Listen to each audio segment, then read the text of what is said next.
Thoughtful and respectful debate on these issues is good and is why we call hearings like this one with the U.S. Trade Representative. And again, welcome. We need to think strategically about tariff policy, including how to minimize unnecessary costs on American families. I also recognize that although it is easy to see the costs arising from tariffs, it's also far more difficult to assess the cost of denied market access opportunities. Tariffs can advance American interests in market access. In the first Trump administration, we saw tariffs used to stop France from imposing discriminatory digital service taxes. Tariffs also forced China to discuss the systemic challenges between our two nations. Frankly, every enforcement action, whether it's a WTO dispute, a Section 301 investigation, or a preference program review, ultimately relies on the threat of tariffs to secure objectives.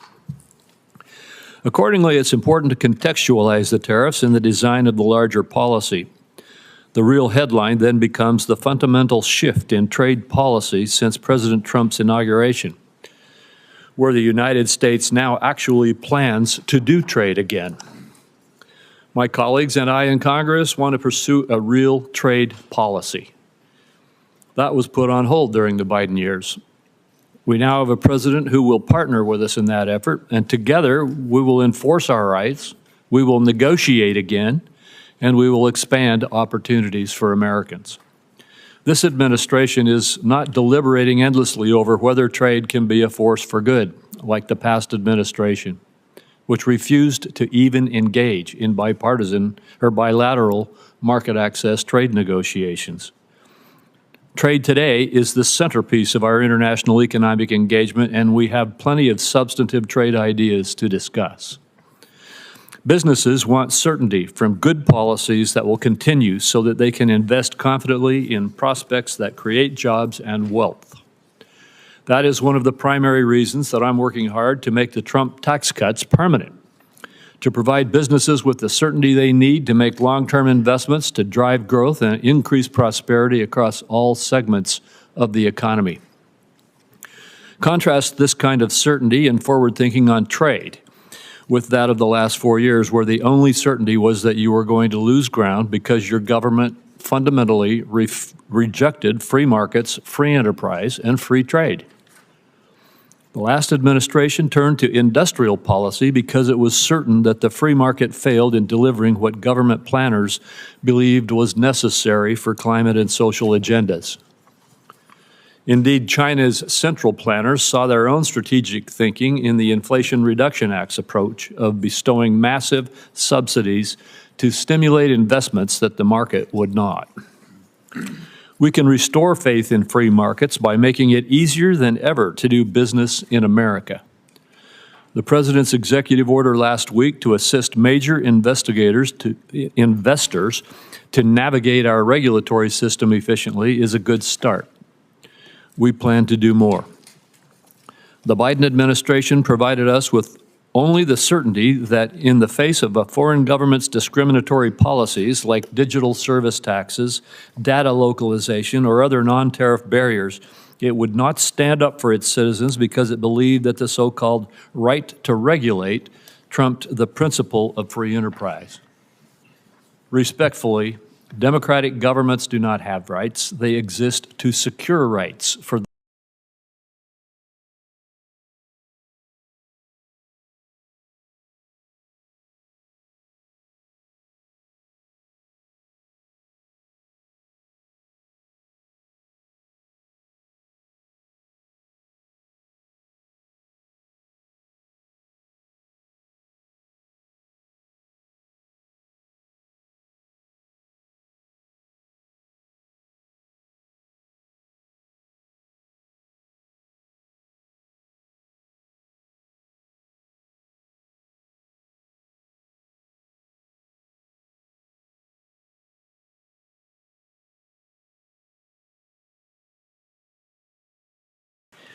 members and the public have questions and concerns about recent tariff actions, and that's okay. We should think about tariff impacts and ask questions. Thoughtful and respectful debate on these issues is good and is why we call hearings like this one with the U.S. Trade Representative. and again, welcome. We need to think strategically about tariff policy, including how to minimize unnecessary costs on American families. I also recognize that although it is easy to see the costs arising from tariffs, it's also far more difficult to assess the cost of denied market access opportunities. Tariffs can advance American interests in market access. In the first Trump administration, we saw tariffs used to stop France from imposing discriminatory digital service taxes. Tariffs also forced China to discuss the systemic challenges between our two nations. Frankly, every enforcement action, whether it's a WTO dispute, a Section 301 investigation, or a preference program review, ultimately relies on the threat of tariffs to secure objectives. Accordingly, it's important to contextualize the tariffs in the design of the larger policy. The real headline then becomes the fundamental shift in trade policy since President Trump's inauguration, where the United States now actually plans to do trade again.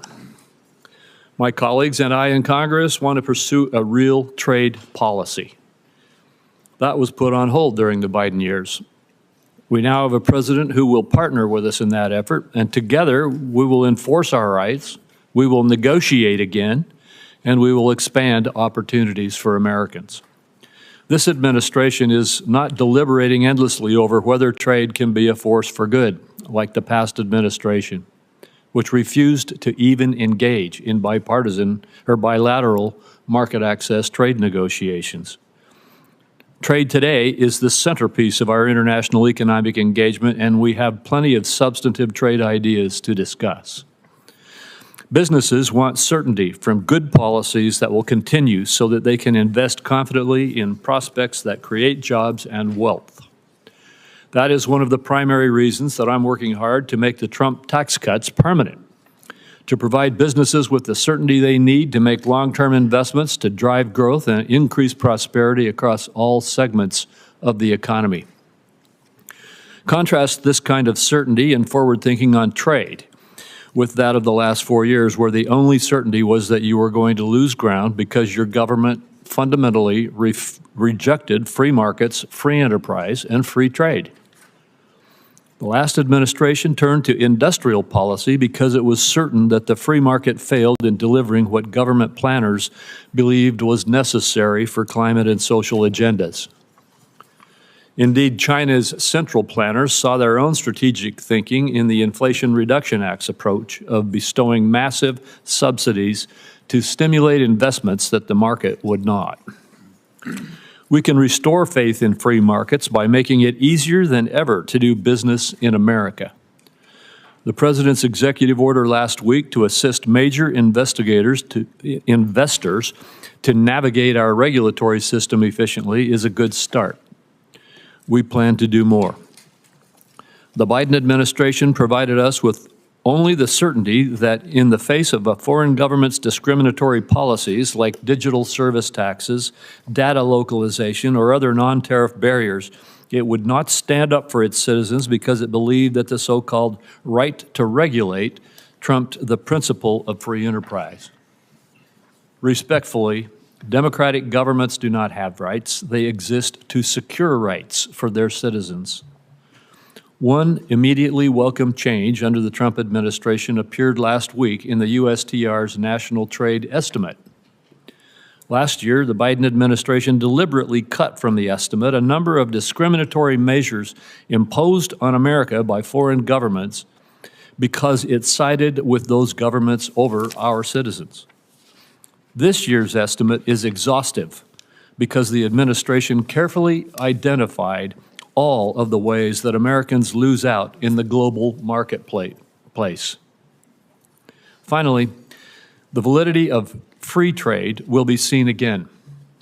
The last administration did not pursue market access in its negotiations.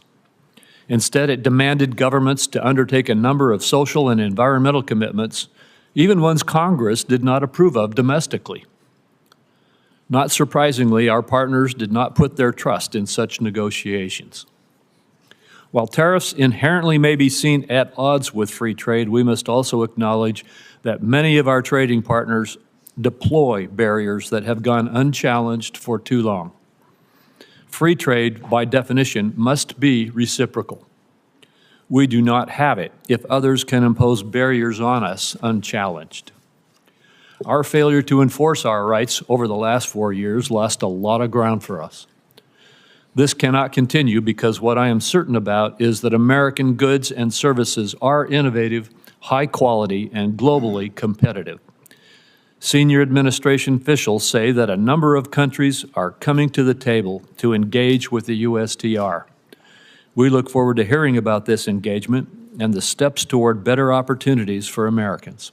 With that, I turn to Senator Wyden for his remarks. Thank you very much, Mr. Chairman.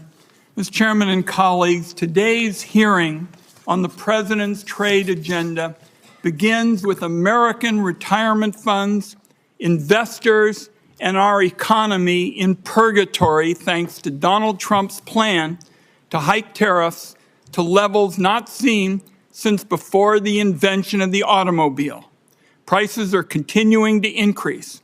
Markets for made in the USA products are slamming shut around the world. The U.S. economy has gone from the envy of the world to a laughingstock in less time than it took to finish March Madness. Through it all, Donald Trump and his advisors have yet to provide an understandable explanation. Any explanation for what his tax hike on the American people is supposed to accomplish. And so this morning, I'd like to focus on one central question. What is the plan? In the last week, the White House has been all over the map when it comes to this question. There is no clear message of how the tariffs were determined, what they're supposed to accomplish, how long they'll be in place, whether they're a negotiating tool or a move to try and cut the United States off from global trade and usher in a new era of 1870s-style protectionism. In the days since Donald Trump announced his tariffs, the President and his advisors have repeatedly changed their stories on all of these questions. Last Thursday, Donald Trump said, quote, "The tariffs give us great power to negotiate," just after Secretary Lutnick and a top economic advisor told reporters the tariffs were not up for negotiation. Then the stories changed again on Sunday when the Secretary of Agriculture and the top White House economic advisor, Kevin Hassett, both said Trump's tariffs were bringing foreign countries to the table, hoping to negotiate new deals to cut tariffs. At nearly the same time, the Treasury Secretary was on TV Sunday saying the tariffs would remain in place for, quote, days and weeks. Asked if the tariffs were up for negotiation, the Commerce Secretary said Sunday, "The tariffs are coming." He announced it, and he wasn't kidding. The tariffs are coming. And yesterday in the Oval Office, Donald Trump said there can be permanent tariffs and there can also be negotiations. So again, this morning, what we want to know is what is the plan? The stock market is up a bit this morning on yet another round of rumors that Donald Trump might not go through with his full barrage of tariffs. Yet this weekend, Donald Trump retweeted a post on Truth Social arguing that Trump is crashing our economy and markets on purpose as a strategy to lower interest rates. Is it possible that's the plan? Tank the economy so wealthy people can borrow money more cheaply? We know that billionaires like Howard Lutnick and semi-billionaires like Scott Bessent won't mind paying more for groceries or gas. It's a drop in the bucket for them. But for families, higher costs are going to get hurt. Higher costs are going to hurt. The nonpartisan Yale Budget Lab predicts the tariffs will cost families $3,800 in the first year alone. In Mr. Greer's confirmation hearing, he argued that economic security leads to strong national security. Our country is getting the opposite with these pointless tariffs. Destroying the foundations of our economy is not only disastrous for workers and families, it makes our people less safe. So you look at Stellantis, the auto company, laying off 900 workers in response to the tariffs. I talked to Pacific Northwest fruit growers who are being told no more American exports, And I hear from small businesses in Oregon that they'll have to pay more for the materials they use to make their products. And I worry that Americans will soon be poorer and face greater threats to our national security thanks to these Trump policies. Is that the plan? Colleagues, I'm going to close with this. The Trump aimless, chaotic tariff spree has proven beyond a doubt that Congress has given far too much of our constitutional power over international trade to the executive branch. It is time to take that power back. On a bipartisan vote, 51 senators sent that signal last week by stepping in and passing legislation to lift Trump's reckless tariffs on Canada. Well, now Donald Trump has slapped tariffs on about 180 countries, and this is a big unforced error that requires a big response. So let me close with this announcement. Today, I am proposing a new bipartisan privileged resolution to end the latest crop of global tariffs that are clobbering American families and small businesses. Members on both sides of the aisle ought to know that this is a call to action, and Congress must step in to rein this president on trade. Thank you, Mr. Chairman. Thank you, Senator Wyden. And Ambassador Greer, you may now make your statement. Thank you. Chairman Crapo, Ranking Member Wyden, and members of the committee, I appreciate you taking the time today for this hearing. Last Wednesday, President Trump declared a national emergency in response to the large and persistent trade deficit that has built up in recent years. This deficit is driven in part by non-reciprocal tariffs, trading barriers, and other economic policies pursued by our foreign trading partners. The situation is urgent. President Trump imposed tariffs to address this emergency, and these measures are aimed squarely at achieving reciprocity and reducing our massive trade deficit to reshore production in the United States. This national emergency declaration and tariff action is the most significant change in U.S. trade policy since we allowed China to join the World Trade Organization.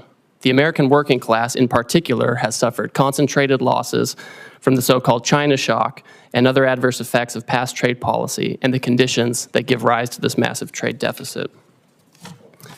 You've heard some of these numbers before. The United States has lost 5 million manufacturing jobs and 90,000 factories since 1994. President Biden left with a $1.2 trillion trade deficit in goods, the largest of any country in the history of the world. The United States' share of world manufacturing output declined from 2001 to last year. In the fourth quarter of 2024, U.S. manufacturing as a share of gross domestic product was the lowest it had been in 20 years. During COVID, we were unable to procure semiconductors to build our cars or materials for pharmaceuticals and personal protective equipment. During World War II, we built nearly 9,000 ships. Last year, the United States built only 3 ocean-going vessels. Our agricultural trade balance, which historically resulted in trade surpluses for our farmers, was in deficit the last 2 years of the Biden administration and likely will take some time to recover. These are all serious indicators of an economic and national security emergency, and we can't ignore it. One important driver of these negative trends has been unfair, unbalanced, and non-reciprocal trade. This includes the effect of higher tariffs imposed by other countries on the United States, the effect of non-tariff measures that promote other countries' exports and obstruct U.S. exports, and other foreign economic policies favoring overproduction and degrading America's manufacturing capacity. And the lack of reciprocity is an important driver of our global trade deficit and with particular countries. So it's common sense to focus on these indicators. For example, the European Union can sell us all the shellfish they want, but the EU bans shellfish from 48 states. The result is a trade deficit in shellfish with the EU. We only charge a 2.5% tariff on ethanol, but Brazil charges us an 18% tariff. The result? We have a large trade deficit in ethanol with Brazil.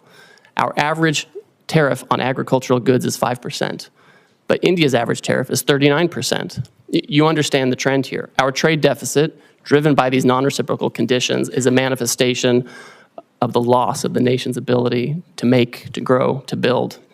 And the president recognizes the urgency of the moment.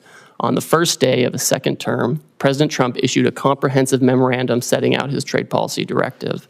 And over the past 10 weeks, he has executed on nearly all of these priorities. He has tightened tariffs on steel and aluminum. He's imposed new measures on auto and auto parts not made in the United States. And on April 2nd, the president declared the national emergency that we've discussed. And so the president has imposed a reciprocal tariff along with a global baseline tariff to achieve reciprocity with other countries and to drive the dangerous deficit down. And the President's strategy is already bearing fruit. Over the past few weeks, a planned layoff for an auto production shift in Tennessee has been suspended. Another automaker is hiring additional employees and expanding overtime to increase auto production in Indiana. Companies have announced $4 trillion in new investment in the United States. Nearly 50 countries have approached me personally to discuss the President's new policy and explore how to achieve reciprocity, and they've spoken with many members of the administration. Several of these countries, such as Argentina, Vietnam, India, and Israel, have suggested that they will reduce their tariffs and non-tariff barriers in line with the President's policy. And these obviously are welcome moves. Our large and persistent trade deficit has been over 30 years in the making, and it will not be resolved overnight, but all of this is in the right direction, particularly as we start to negotiate with these countries. We must move away from an economy that's based solely on government spending and the financial sector, and we must become an economy based on producing real goods and services that provide jobs for working class and middle class Americans in their communities. This adjustment may be challenging at times, and in a moment of drastic overdue change, I'm confident, I'm certain that the American people can rise to the challenge as they've done before. I appreciate this committee's interest in President Trump's trade agenda. I'm glad we're talking about this. That's created debate. And we may not agree on everything, but I know that you want to do what's best for America. So does the President, and so do I, and we'll collaborate together on this. Thank you again for your time, and I look forward to our conversation. Thank you, Ambassador. Yesterday, Secretary Bessent stated that you and he both will lead trade negotiations with Japan. I am very pleased that President Trump has decided to press for market access in this case. I hope we'll see more negotiations that press for zero-to-zero barriers, but could you explain a little bit what is the scope of these negotiations? Certainly. Thank you, Chairman. So as you know, yesterday the President directed Secretary Bessent and myself to interact with the Japanese. We've already been having several conversations with them over past weeks. So this is not a new development, but we are taking it to a new level. Obviously, we want to have more market access in Japan. For us, we feel like we could have more and better agricultural market access. There are also structural impediments to some of our industrial goods in terms of standards and regulations and that kind of thing. I also think that there are things we can do with our trading partners, things that aren't always purely in the trade sector with respect to economic security, whether it's export controls alignment or investment screening alignment or energy, making sure that our partners are tied up with us with respect to liquefied natural gas and other resources, as opposed to being dependent on other countries that may not be as friendly. And so I think all of these factors will go into these discussions with Japan in the coming weeks. Well, thank you. And as you indicated in your testimony, you've been approached, the administration or you have been approached by about 50 other countries already.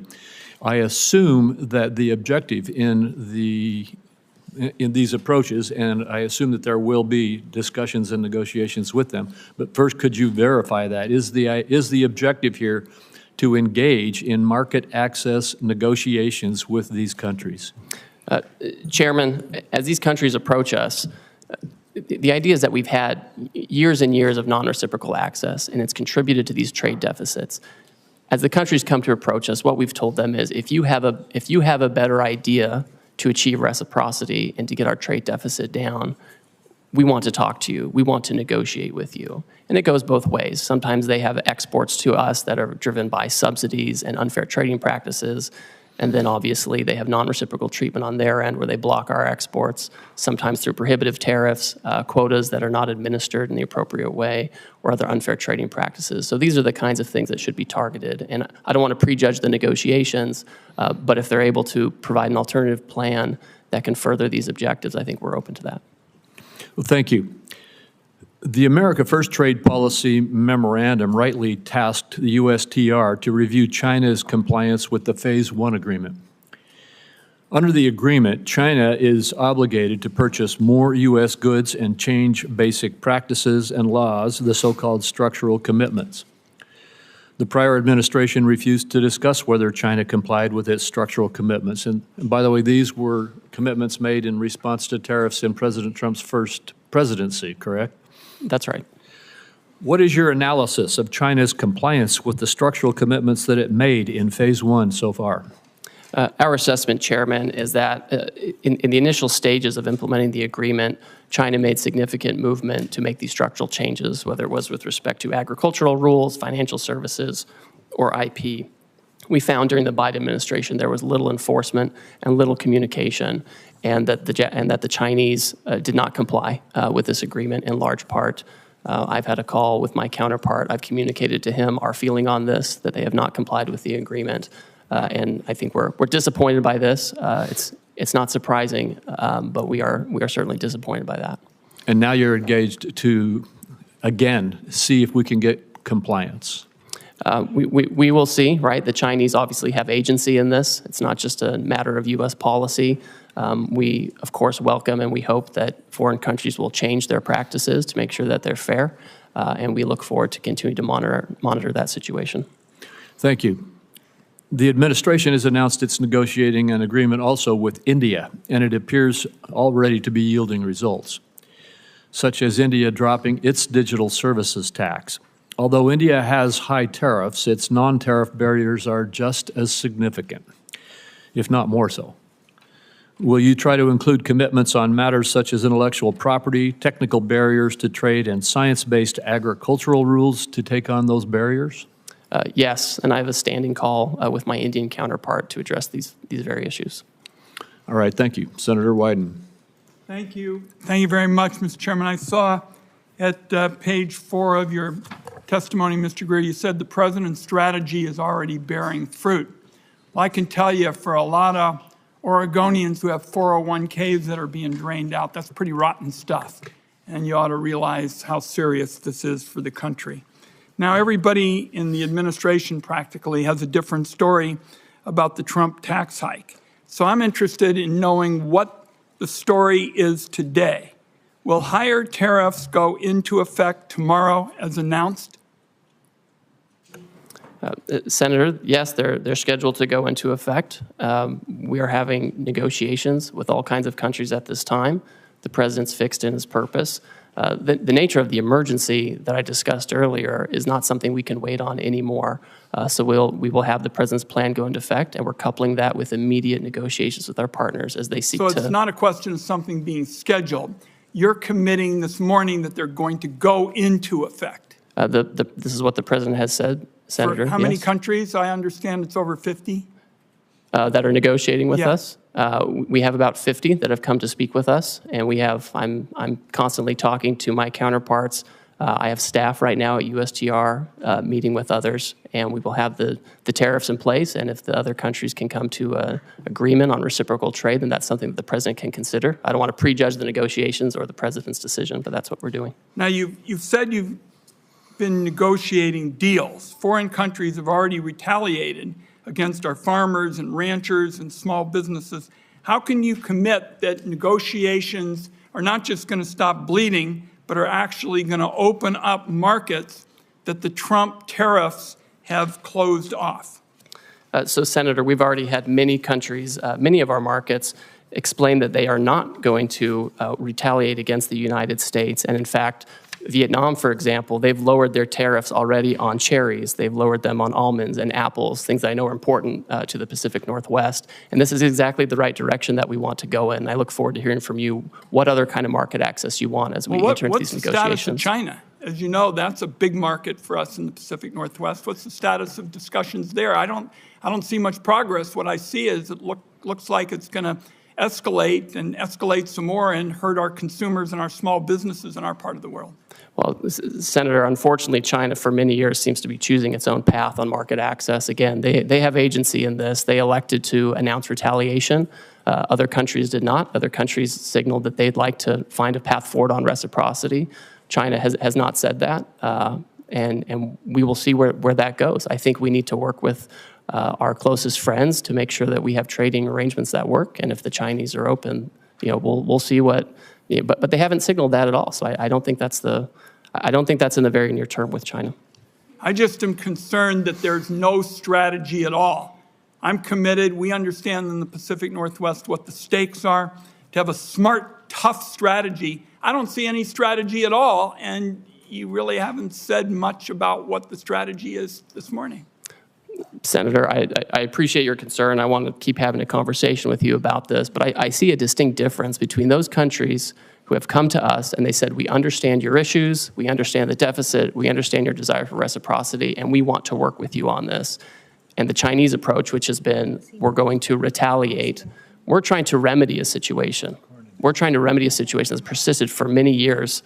And it would be wonderful if the Chinese agreed with that and wanted to persist in, work with us on that. But that's not where they are. And the president has recognized this, and he wants to focus on other partners. Let's talk before my time is up about services. The United States is a services powerhouse, from travel and technology to finance and media. Our services industry account for nearly 80% of the U.S. GDP and 8 out of 10 American jobs. Other countries are responding to Trump's global tariffs by retaliating against American services. Can you explain how your tariff actions aren't putting our services exports at risk like so much of your trade policy? Senator and Chairman Crapo mentioned this. We had India already pull down a digital advertising tax that affected some of our most competitive tech companies. We're already in conversations with other countries that if they want to have reciprocal trade with us, that's something that we need to consider as well. And we expect them not to discriminate against our services companies. We have some of the most competitive in the world. I agree with you. And to me, that's part of this calculation. I wrapped up with the services question because it seems to me it's classic Donald Trump. Really good at talking about problems, even saying that there is some reason to go forward, identifying a problem, but pretty damn bad at fixing them. And there's going to be a whole lot of collateral damage in the process if you all continue with these trade policies in services and in other areas. Thank you, Mr. Chairman. Thank you, Senator Cornyn. Ambassador Greer, well, thank you for being here today. I know there's been a lot of discussion about tariffs, but would you just briefly discuss non-tariff barriers to trade? In other words, the barriers that countries put up to deny market access from U.S. exports into those countries that aren't tariffs per se. Yes, thank you, Senator. I have here in my hand a book that's become very popular in recent days. This is the National Trade Estimate on Foreign Trade Barriers, and the Office of the United States Trade Representative puts this together with input from civil society, unions, industry, business, small business. And this is 400 pages of all the non-tariff barriers that you're talking about. Just a few examples. India, huge trading partner, they restrict imports of ethanol for fuel use by using restrictive import licenses. These are the types of border measures that don't sound very sexy to talk about, and they don't make for a great soundbite, but these are the things that actually block our exports, where they have licensing regimes or they have fake science that they use to block our imports.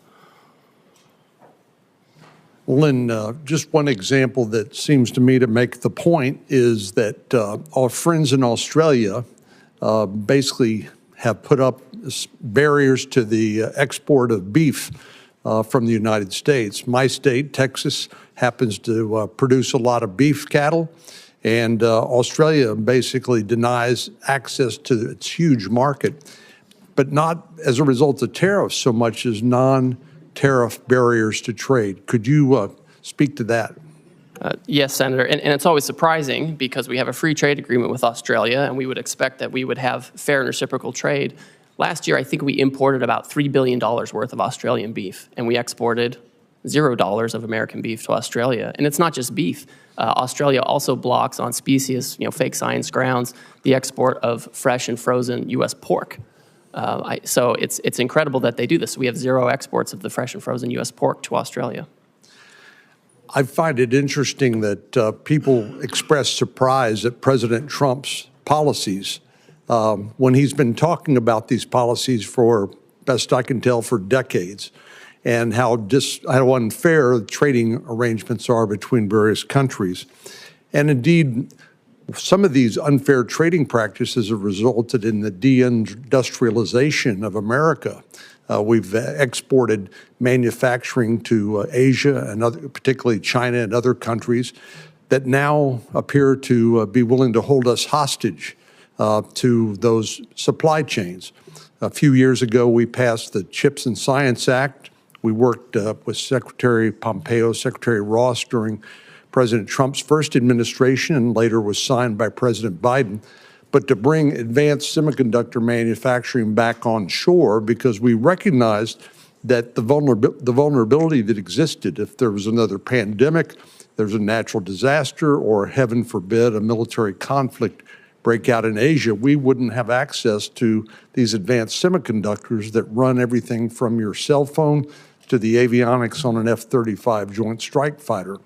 But China has basically held us hostage and continues to use some of these vulnerabilities to our detriment. For example, critical mineral processing. Would you speak to the vulnerability that exists as a result of China basically processing 90% of the critical minerals in the world that are essential for our daily lives? Yes, Senator, and that figure is always one that gives me great concern, the 90% of the processing. We do have critical minerals in the United States. We have lithium here. We have other critical minerals here. And a lot of it is that China has centralized the processing of minerals, right? We have in the Western Hemisphere, in Bolivia, in Chile, we have all kinds of critical minerals, and that's in our hemisphere. But they get sent to China, they're processed, and they come here, and then if China wants to exercise economic coercion or other practices, they do have a stranglehold on these kinds of things. That's a very dangerous situation to be in. I mean, this is part of the urgency of what we're talking about. And I think as the Trump administration certainly takes action on trade, but also takes action on the environmental side and permitting and regulation, that's an area where we can actually have more of that activity here in the United States, or we can work with our trading partners to try to incentivize production there as well. Thank you very much. Thank you. Senator Bennett. Thank you, Mr. Chairman. Ambassador, it's good to see you again.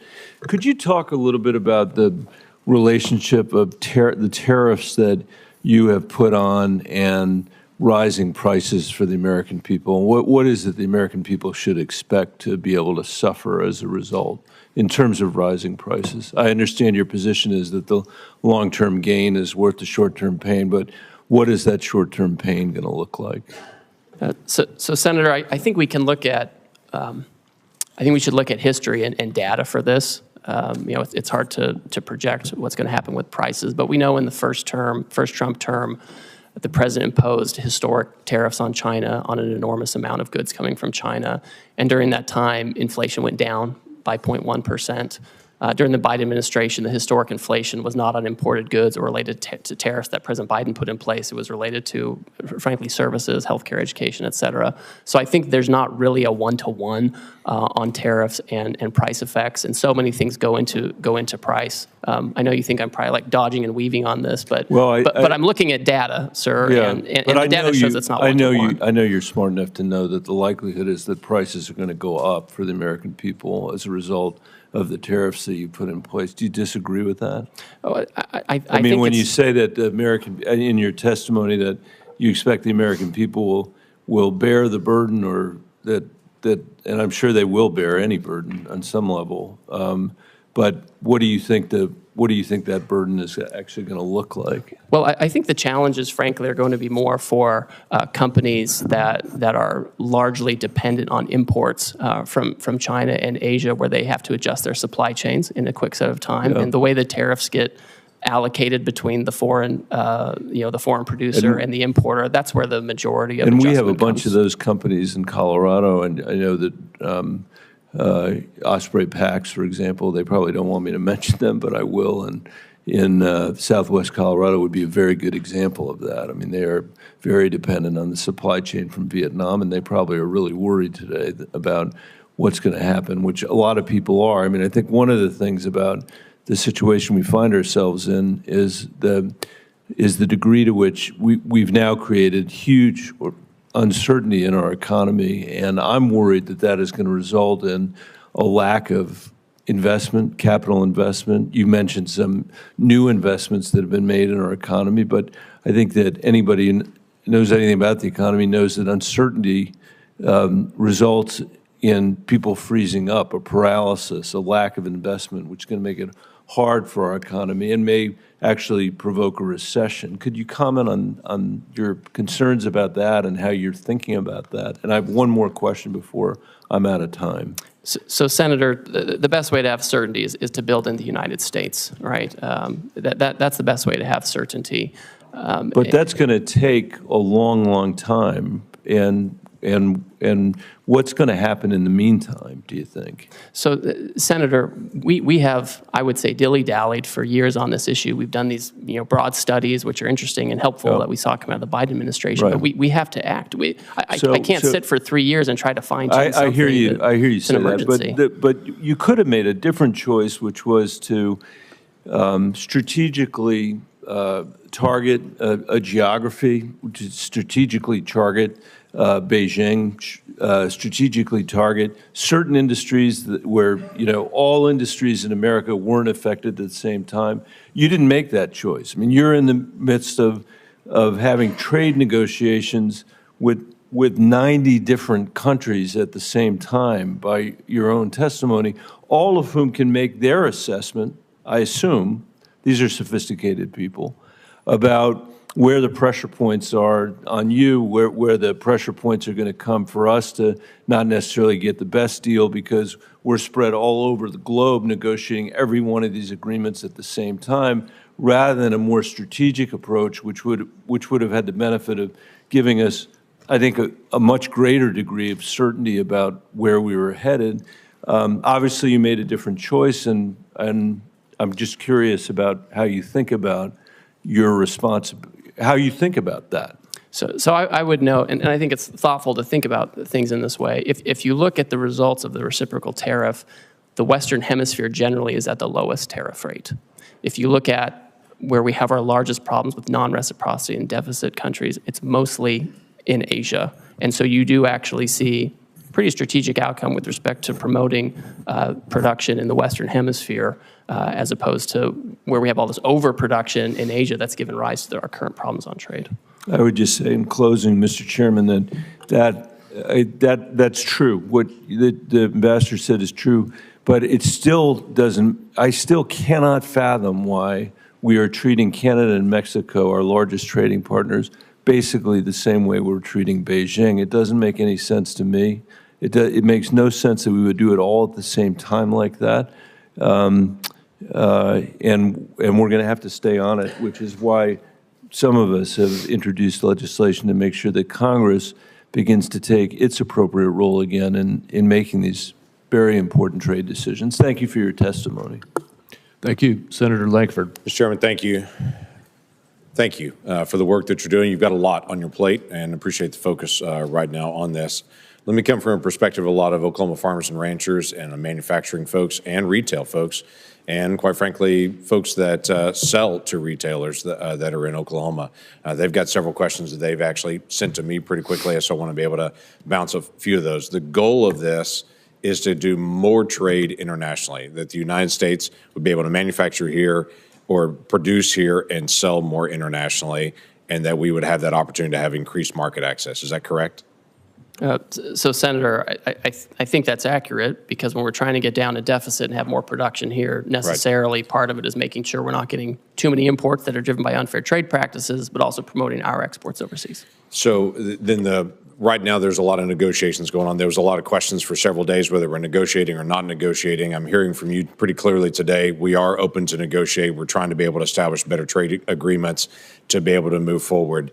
Do you have any timeline on certain countries or places that you have set internally to say we hope to have negotiations complete by this point? Obviously, negotiations can extend out as long as they have to, but is there a timeline you're dealing with? So the president has indicated that he's willing to negotiate with parties that want to pursue reciprocal trade with the United States. We don't have any particular timeline set on that because, as you pointed out, Senator, the outcome is more important than setting something artificially for us. What I can say is I'm moving as quickly as possible, and a lot of these countries are moving very quickly, and we're working on the weekends, we're working at night as folks want to engage on this. Now, I will say, I know you want to ask something, the trade deficit has been decades in the making, and it's not going to be solved overnight. Right. Right, yeah, everyone understands that well, and everyone that I talk to is grateful that we're actually attacking the trade deficit issue and try to be able to bring down barriers to trade. They also want to get a timeline. Let me give you, for instance, I've got an Oklahoma company that several years ago spent millions of dollars to be able to move out of China. They moved into Vietnam for production because literally there was what they're producing, the parts were not created in America.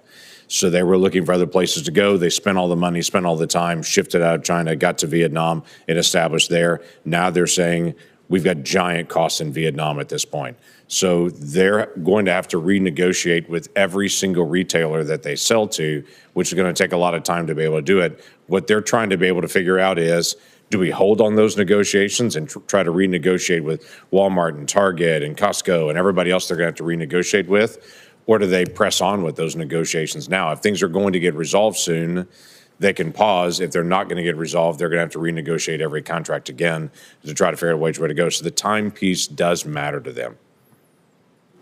Senator, I understand completely, and Vietnam is one of those countries that understands that it is, frankly, one of the major targets of this action because their trade surplus with us is so lopsided. I think it's every $15 they export to us, we send them $1, and they remain closed to our exports where we can be competitive, agriculture, et cetera. But they've come to the table with an offer, right? We didn't go out and say, please come talk to us. They beat down our door and they want to talk about it. Good. I don't anticipate that we're ever going to have equal trade with Vietnam. We're a much larger economy than they are, but bringing down the trade barriers would be helpful so that they would accept American products to be sold there.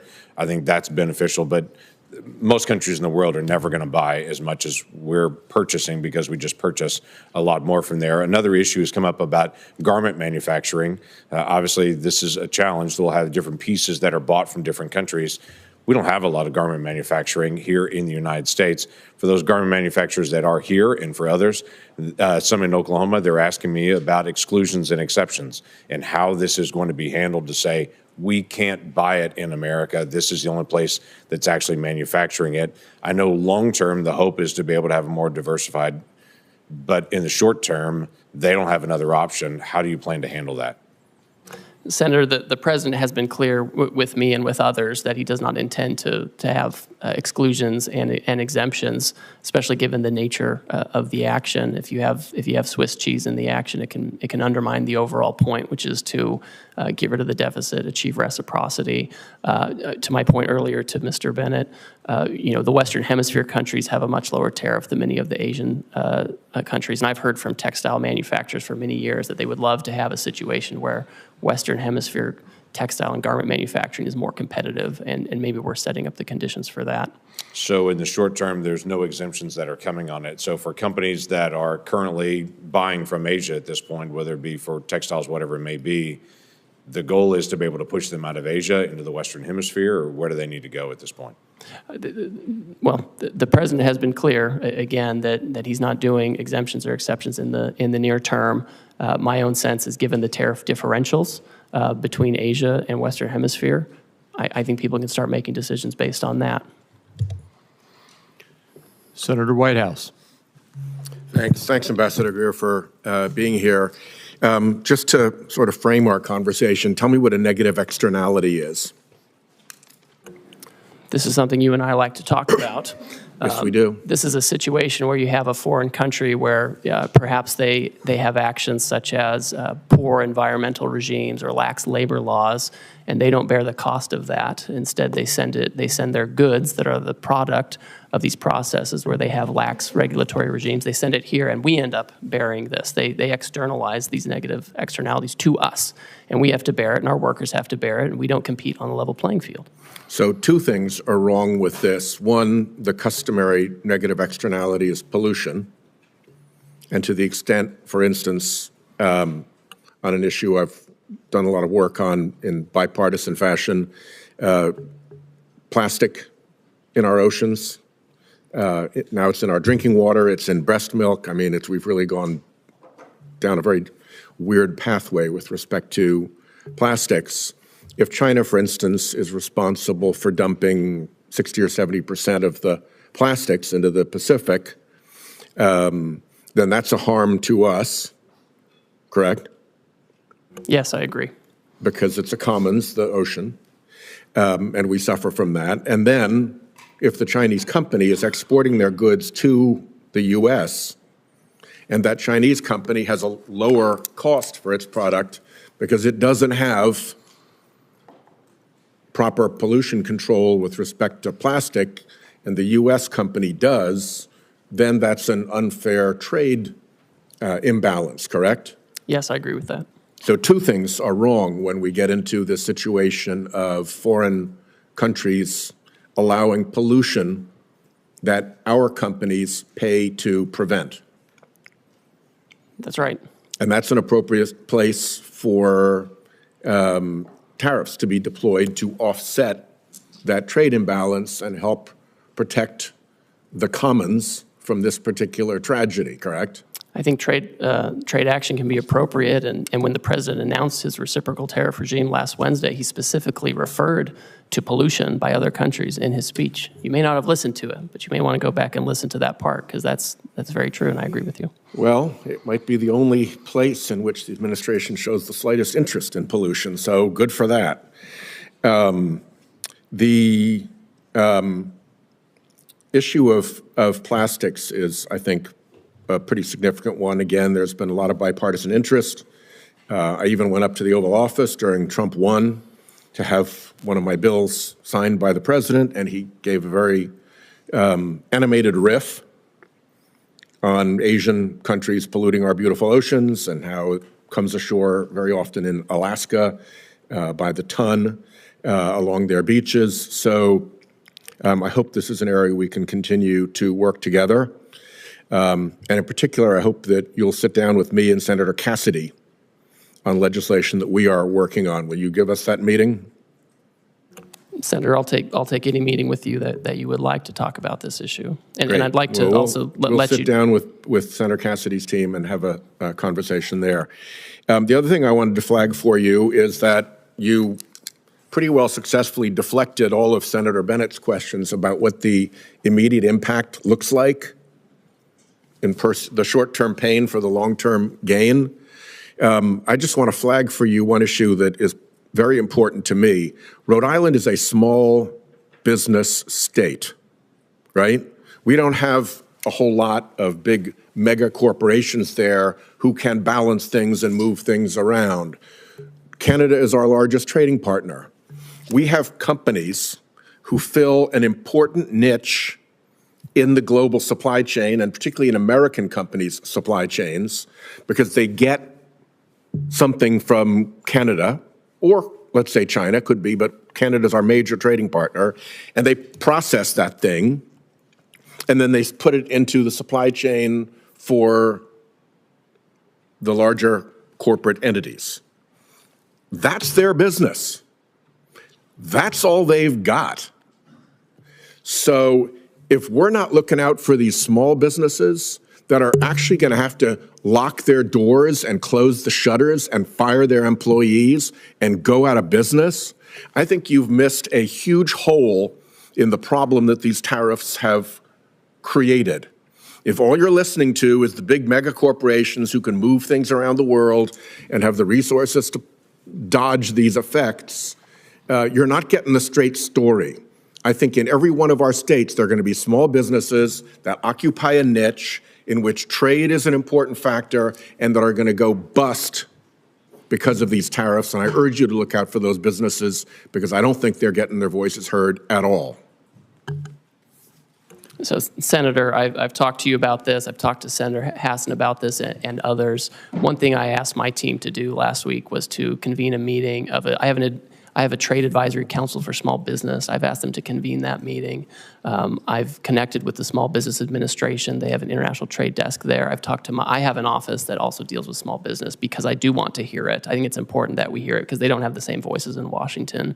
I will say right now, Canada and Mexico, things coming from Canada and Mexico that comply with the United States-Mexico-Canada Agreement come in duty-free. They continue to do so if they follow the rules. If they don't follow the rules and are trying to put in Chinese stuff, that's going to be tariffed. But if they follow the rules, they're going to be getting the duty-free treatment they're due.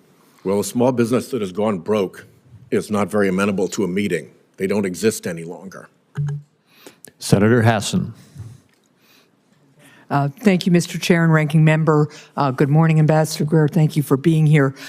Before I start with a couple of additional questions about the impact of these tariffs, I want to associate myself with Senator Whitehouse's comments just now about the impact on our small businesses, particularly those who are critical parts of supply chains for some of our larger corporations in the country. As you know, Canada is our biggest trading partner too, and we are already seeing the impact of these tariffs with our small businesses, especially in our tourism industry, which is being decimated because Canadians are not coming down to New Hampshire the way they usually do.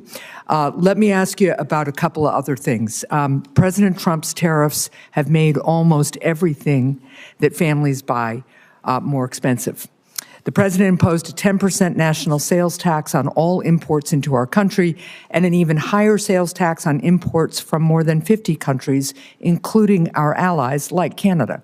This is the largest tax increase in over half a century, and it's going to cost the average American family $3,800 a year. Their morning cup of coffee will cost more, so will new shoes for their kids, and so will fresh fruit. So my question to you, Ambassador, is how much revenue from the president's national sales tax will be used to give tax breaks to billionaires? So, Senator, as you know, any kind of tariff revenue that comes in to the United States government, it goes to the Treasury, and Congress will decide what happens to that money. Obviously, the president wants to have a very competitive tax policy that's good for everybody. That was part of why he had such a successful economy in the first term, is he married trade action with good tax policy to have $7,000 an increase in real wages over that time. Well, let's let's be really clear. The president, besides the contradictions in the way he talks about the purpose of his tariffs, the president's made very clear that he sees tariffs as a way of increasing revenue. At the same time, he's working with the majority in Congress to give additional tax breaks to the wealthiest people in the country at the expense of working people who are going to be paying more for everyday goods they absolutely have to pay, goods they were hoping were going to cost less, given the president's campaign promises. But of course, he isn't keeping to those campaign promises as prices continue to go up. Now, the president's national sales tax is increasing prices for families. It's also causing huge losses in Americans' retirement savings. Ambassador Greer, would the administration reverse course if the president's tariffs led to 10% inflation? Senator, the president is fixed in his purpose. This trade deficit and the offshoring and loss of manufacturing jobs is something that's persisted for too long, and it's dangerous. I understand your justification for the policy, even though there are some very contradictory justifications coming out of the administration. But my question is, what's the inflation rate where you guys would reverse course? 10% inflation that I just asked you about, that is higher inflation than we saw at the peak of the COVID economic crisis. But you aren't going to say here today that you would reverse course even if you created inflation as high as we had at the peak of the COVID economic crisis. I think the most serious inflation we saw was during the Biden administration. When we did tariffs in the first term, inflation went down. I just don't. It's not going to be a one-to-one. Inflation about how much money you're putting into the supply. Well, let's just be really clear that the Trump administration is here today to say that even if inflation hits Americans' pocketbooks at 10% because of these tariffs, then the Trump administration is still going to go charging ahead. So, Ambassador, would the administration reverse course if the president's tariffs caused a 50% stock market crash, which would hurt Americans' retirement savings even more than they've been hurt in the last 10 days or so? Senator, the fundamentals of the economy are so strong. We had 228,000 jobs last month. We have 9,000 additional manufacturing jobs from the month before. Your answer is even if the stock market crashes 50%, which is how much the stock market crashed in the Great Recession, you're not going to say here today that you would reverse course even if you crash the stock market and harm retirement savings as drastically as happened during the Great Recession in 2007. Senator, your hypotheticals are not consistent with the history we have seen with the use of tariffs. My hypotheticals are based on the fact that a lot of Americans are looking at their 401ks today and wondering how much of a lifestyle change they are going to have or whether they're going to be able to retire when they plan to, because of the recklessness and haphazard nature of the Trump administration's imposition of tariffs. Nothing was thought out about this. This has been a haphazard, incompetent effort, and it's showing. Thank you, Mr. Chair. Thank you. Senator Cassidy. Hi, Mr. Greer. Thank you for being here. When I speak to my rice people and my shrimp people back home, they say that the tariff barriers and the subsidies by other countries for those products are so much that it is putting some of our shrimpers and some of our rice people either out of business or in incredible financial binds. And so the fact that the president is attempting to address these as well as the non-tariff trade barriers is incredibly important. Let me first say that. But I'll also hear from my producers that the mean tariff being selected to apply to a country may not account that for rice, for example, the tariff is much higher for that particular product, and that it is not adequate to address that which is taking place. Any thoughts on that, and how can we have something more particular for products which are really over tariffed? Yes, thank you, and I appreciate that concern, and the tariff rate applied to many of these countries again was a countrywide rate. It wasn't product specific. My sense is if countries come to us and they expect to have some kind of a different plan, they will need to change these things, right? And they will have specific products, specific barriers that they would have to address. Right, or else, you know, the president, again, he's fixed his purpose. He wants to see production back here. He wants to see our agriculture producers doing well. And these countries just have to have reciprocal trade with us. And that means taking care of the types of barriers and tariff rates you're talking about. So it sounds like you, one of the things I think they want to know is that since shrimp might be a relatively small part of trades with some of these countries, that the interests of, for example, shrimp will not be sacrificed in part of a greater whole. No, I think, and I saw a really interesting article today in the New York Times on shrimp. You may have seen that, where the tariffs have actually given a bit of a lifeline to these shrimpers. And I think that, you know, if there's going to be any kind of change to any of this, and I'm not going to prejudge that, we have to make sure that our industries are protected adequately, so we don't go backwards with the deficit. Let me ask, in the President's America First trading policy, there's several sections relating to free trade agreements and how they will be evaluated. Senator Bennett and I are working on an America's Act, which would be a hemispheric trade policy, which would have several purposes. One, to strengthen those ties. Secondly, to keep the Chinese from making the incursions that they are absolutely making throughout the hemisphere. Some are calling the Caribbean a Chinese lake. And so this would allow us to push back upon that. Can you share anything regarding the analyses of the free trade agreements we have within our hemisphere, and then specifically on countries like Argentina who would like an FTA with our country? Certainly. I would say that we are first and foremost focused on addressing this emergency and the reciprocal tariff action and implementing it appropriately.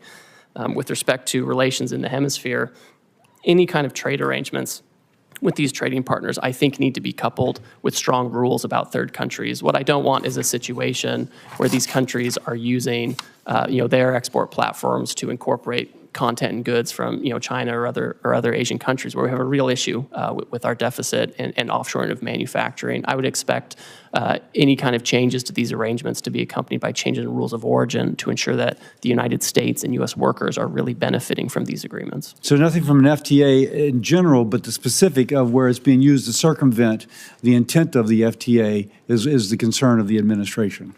Yes, that's certainly a huge concern. And again, the president wants to see factories back here. The most certain way to not have a tariff is to build your factory in the United States. If people want to use other countries and insist on that, then we want to make sure that they're not using that to arbitrage for higher tariff jurisdictions to use them as an unfair export platform. Let me ask you this. Louisiana has some of the largest ports in the nation by tonnage. And all the commodities going from the Midwest flow through my state going out to the world. Earlier, USTR proposed imposing like $1 million for every vessel built in China.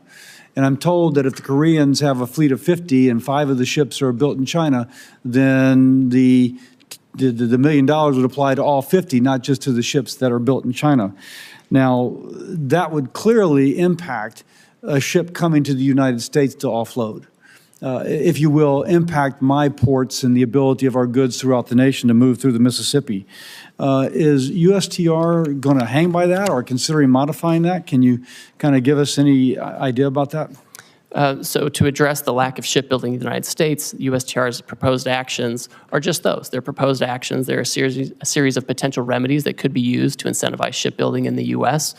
They're not all going to be implemented. They're not all going to be stacked. We've asked for a lot of input, and we've had a hearing on that. We've collected comments. We've reviewed it. I've met personally with certain stakeholders during that time period, and I think the president will look very carefully to make sure that we have the right amount of time and the right incentives to create shipbuilding here without impacting our commodity exports. Okay, thank you. I yield. Senator Cortez Masto. Thank you, Mr. Chairman. Ambassador, as USTR's Chief of Staff in the first Trump administration, you oversaw the negotiation of the U.S.-Mexico-Canada agreement, the USMCA, and the renegotiation of the Korea-U.S. Free Trade Agreement, the KORUS. President Trump signed both of these agreements. He called the USMCA a colossal victory, and KORUS a historic milestone. And yet, with President Trump's new blanket tariffs, he is ripping up these agreements with our allies that we negotiated with. Why would any country want to do business with us, much less negotiate a trade deal, if we don't even honor our ongoing agreements? So, Senator, we are the consumer of last resort. These countries have to sell here. They have, many of them, especially in Asia, have built their entire economies around exporting to us. They're very dependent on it, and that's part of why we have this huge trade deficit. With USMCA, those parties continue to enjoy duty-free treatment for many of the products that continue to comply with the rules that were set out 5 years ago. There's a big concern, Senator, that we did not have adequate other protections to stop the flow, particularly of like autos into the United States. But there was a process for you to renegotiate that agreement this year. We talked about that in my office. Isn't that correct? That's correct. And it wasn't to do these blanket tariffs, correct? What we have to address is an emergency, Senator. That's true. And you should be honest. At least as you sit here, as you were in my office, be intellectually honest. Now, let me just ask this, because this is also true, and I so appreciate my Senator Lankford asking this. Time matters. How long did it take to negotiate that agreement, the USMCA, that you were part of? We did it at breakneck speed. We did it in about 2 years. 2 years. And now you're telling us you have nearly 50 countries coming to you, approaching you to enter in a negotiation, and you think that you can do that overnight? India. Man, you're pretty superhuman here, if that's the case. So let's be realistic. That's all we're asking. Common sense and realism here, Ambassador, as you sit here before us. And let me talk about something else that is really important for my state, and I think this entire country, because this administration is forgetting that we have $1 billion economy when it comes to tourism into the United States. People know Las Vegas. My state is Nevada. We rely on tourism to our state, and now we're seeing an impact because of these tariffs, not just from Canada, but I am hearing from so many that are in the tourism and kind of leisure industry. We are seeing impacts because now this $1 billion industry of international tourism is having an impact on our economy. And this is a service industry. Let me just say this. I'm kind of offended by your testimony today that says we must accept self-inflicted economic pain, and I quote you by saying, to become an economy based on producing real goods and services. What does that mean? What does that mean to my service industry and every service industry across this country that relies on tourism and travel? That is the backbone, really, of part of our $1 billion economy. What do I tell them? That they just have to suck it up? That they're not really part of this real services? That you have another idea for the jobs that they should engage in? What do I tell them? Oh, Senator, of course those are real services. The whole, so what are you doing the whole about sentence, the impact the whole. What are you doing about the impact of international tourism and now these blanket tariffs having a negative impact? What are you doing to address that? The whole sentence, Senator, said that we need to get away from government spending as funding our economy and financialization, and we need to move to real goods and services, including the tourism you're talking about. So It's what are you doing incredibly to impact the important. negative impact of tourism right now? Well, one thing I'll say is we can't have the status quo, right? I keep hearing that we should have, essentially what I'm hearing is we should have the status quo. We should keep the $1.2 trillion trade deficit that Biden left us with. I'm asking you, and I don't think that's adequate. what are you doing in this administration to address now the impact that you're having with these blanket tariffs, not targeted tariffs, blanket tariffs, on international tourism that is a big impact to our economy? What are you doing to address that? Well, Senator, as we're talking to all of these countries, we are talking about services. We are talking about making sure that we can export services to other countries. A lot of those that we export are, we have Well, let digital me say I only have services, so all much kinds time, of and trade. apparently you're not. So here's what I would like, because you haven't thought about this, and the administration hasn't really thought about it, because I haven't heard anybody talking about tourism. So why don't you come talk to me in my office, and let's talk about and put a plan together, because these blanket tariffs are having an impact on tourism in my state and across the country. Senator, So I'm happy to instead come of talk just to you. defending it, why don't you just come sit down with some of us and try to address the concerns that we are seeing and feeling in our states that this administration has not taken into account? I'm happy to come speak with you. Thank you, Senator. Senator Grassley. Ambassador Greer, thank you for being here. I've made very clear throughout my public service that I'm a free and fair trader. The Constitution gives Congress the authority to regulate interstate and foreign commerce. I believe that Congress delegated too much authority to the President in Trade Expansion Acts of 1962 and Trade Act of 1974. That said, I support President Trump's agenda to lower tariffs and non-tariff barriers other countries impose on American goods. I support President Trump's agenda to get a better deal from China and other countries for our farmers and manufacturers. In fact, even back in 2003, I sent a letter to the Chinese Minister of Commerce at that time pointing out China's failure to live up to its WTO obligations. And then I went further in 2018 when I was on Senator Daines' Codell. I told top Chinese leaders I made a mistake supporting China in the WTO. That's why during the first Trump administration, I was supportive of President's agenda to get fair trade with China. At the time, I raised alarm bells when tariffs are used. We all know agriculture is usually the first place of retaliation. In response to Chinese retaliation to tariffs, the first Trump administration set up the Market Facilitation Program for farmers, which gave direct payments to farmers affected by the tariffs. This helped farmers weather the short-term impact of trade retaliation. But as you know, farmers still overwhelmingly want to get their money from the marketplace and not from a government check. So far in this administration, we've seen even more sweeping tariffs, with some countries already retaliating agriculture, including China. I have been very vocal in my wait-and-see approach to these tariffs because I believe President Trump and you, Mr. Ambassador, are using them to get fair trade for Americans with many countries. If that's not the case, level with me. So to help farmers in the meantime, instead of relying on payments from the government, I'm going to give a suggestion that you don't have much to do with, but the administration could move very quickly to increase RVOs on the renewable fuel standards so that farmers get more robust domestic markets for their crops. And one place to start would be where the Biden administration came up short with RVOs, only 3 1/10 billion over a 3-year period of time on biodiesel, to make that 5.3 as far as you can see into the future. That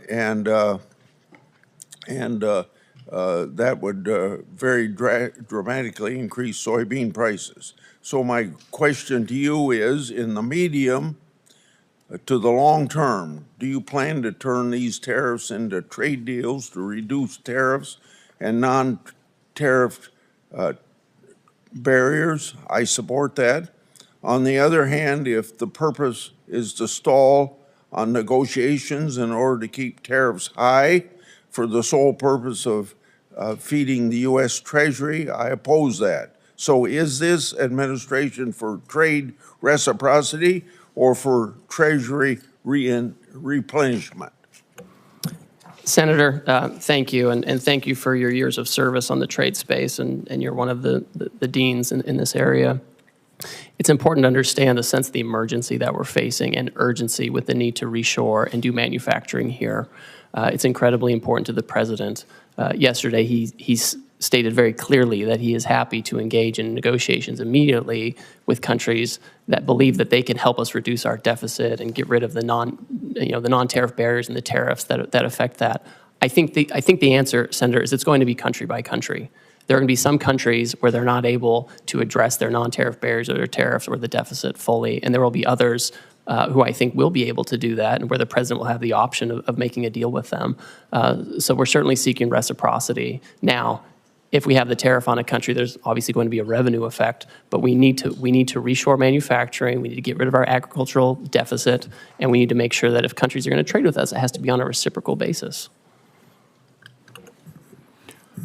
Senator Cantwell. Thank you, Mr. Chairman. Ambassador Greer, good to see you. You and I have had many conversations about trade.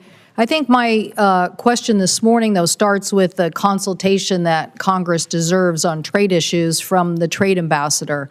And what did the Trump administration do to prepare us, to communicate with us, to tell us about findings as it relates to these emergency orders by the president? Thank you, Senator. As you know, I find consultation requirements very important, and not just as a requirement, just a matter of good practice. Our staff, the USTR staff, in the past 2 months that we've been in office, have had over 200 formal engagements with staff on the Hill, obviously here in the Senate, also in the House. The day of the reciprocal trade announcement, we had our staff also up here briefing your staff.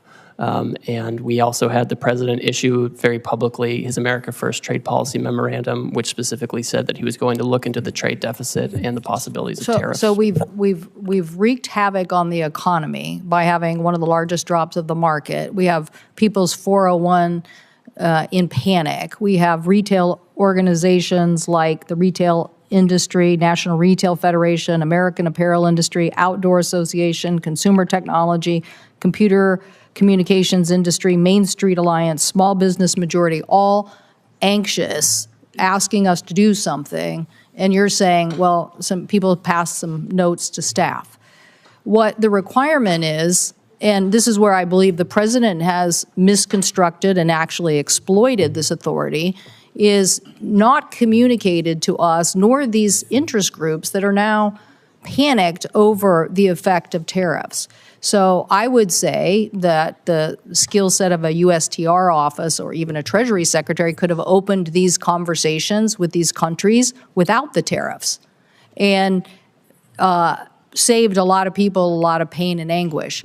I worry that this trust issue, because I have a different worldview, that we should be building alliances as a way to counter China, that the alliance building process now will become harder, and people are going to wonder, well, is the United States going to pull another fast one again and just wreak havoc, when in reality, countering China with a tech NATO or something like that is a more powerful tool. Do you have a comment about that? I do, and I think we do need to be thoughtful about this. I think what we can't do is wait. We have had many times in past decades when we have had real robust trade disputes with our partners. Japan in the 80s and early 90s over cars, semiconductors, and they ended reshoring a lot of those factories here. And it didn't make us less of a security partner to Japan. I think we can have these conversations like friends do. And that's what the president said yesterday. He said, listen, China's trying to retaliate. They're taking a different path. But for others who want to have meetings, I want to reclaim we'll my time for a second, because I only have 5 minutes and you have lots of time to answer lots of questions from members. But you can see all my colleagues, we are thoughtful people with specific issues about our constituencies. I just met with raspberry growers. They're concerned.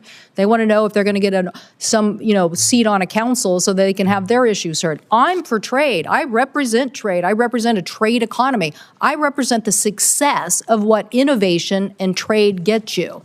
But you're coming here this morning with this not only tanking of the market and 401s, now you're coming here telling me that tariff is the tool. And I'm telling you innovation is the tool. You're telling us in your testimony you want a tariff on semiconductors. I'm saying that the last administration and this organization here passed the CHIPS and Science Act so we could reshore semiconductors here in the United States. So you're not going to win the innovation economy by tariffing semiconductors and reshoring that. I don't know what you think. I'm not trying to get the semiconductor. I want to lead on next generation semiconductor manufacturing because I'm pretty sure I'm sitting next to the Intel ranking member here who's going to tell me if we don't lead on semiconductor manufacturing and semiconductor next generation technology, then we're not going to be leading in defense or in AI or in anything. So I want to innovate my way to that future, and I want to use the alliance power of different countries to force China and other people to follow us instead of this berating of the American consumer who has to pay the price for this policy.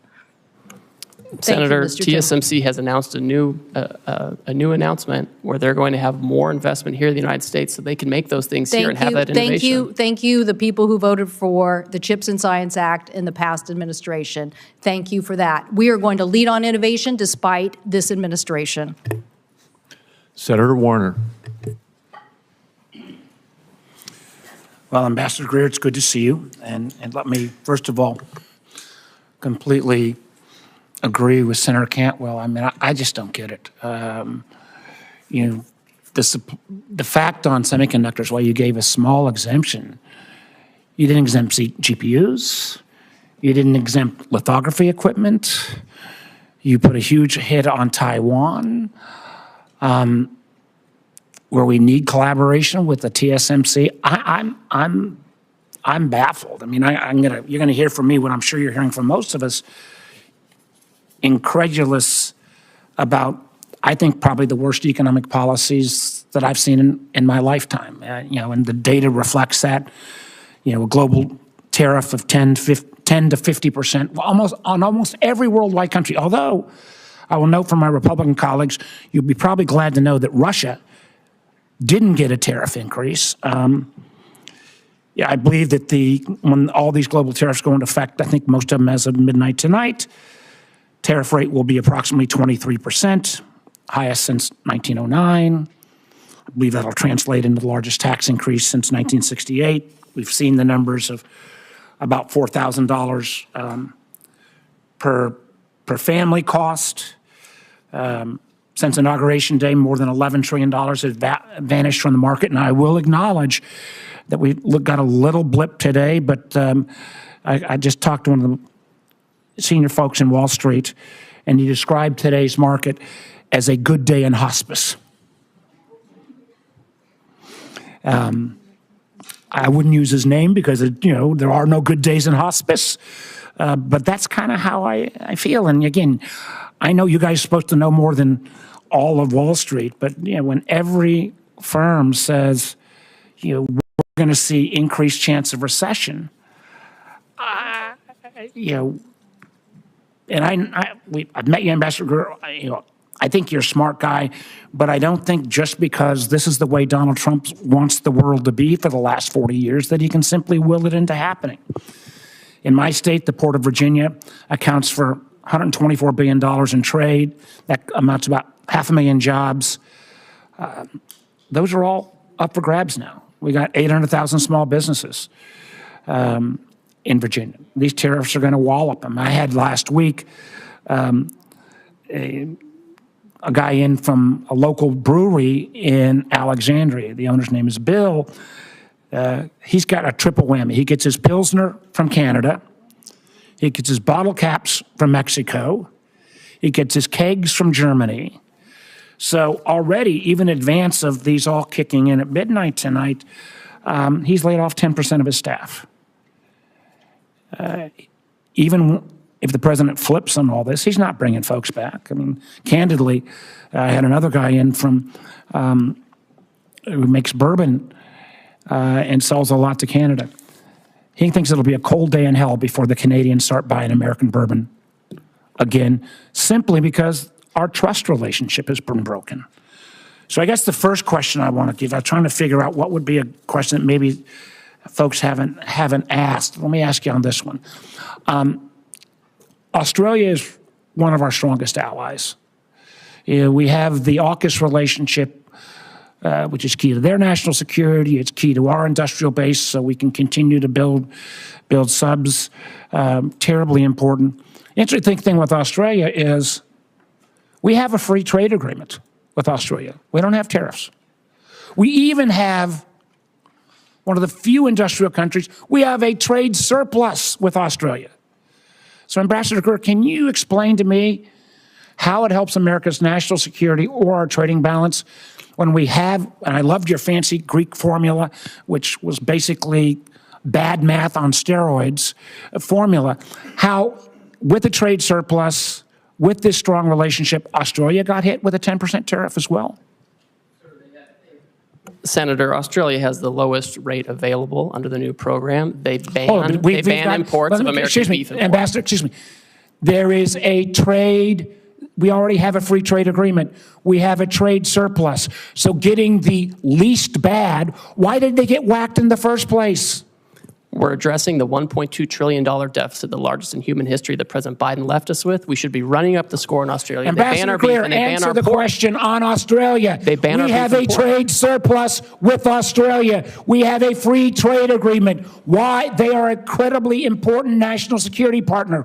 Why were they whacked with a tariff? Senator, despite the agreement, they ban our beef, they ban our pork. They're getting ready to impose measures on our digital companies. It's incredible. With your Greek letter formula, the fact that we have a trade surplus. We have a global tariff on everyone. We're trying to address the $1.2 trillion deficit that Biden left us with. I think that answer, sir, you're a much smarter person than that answer.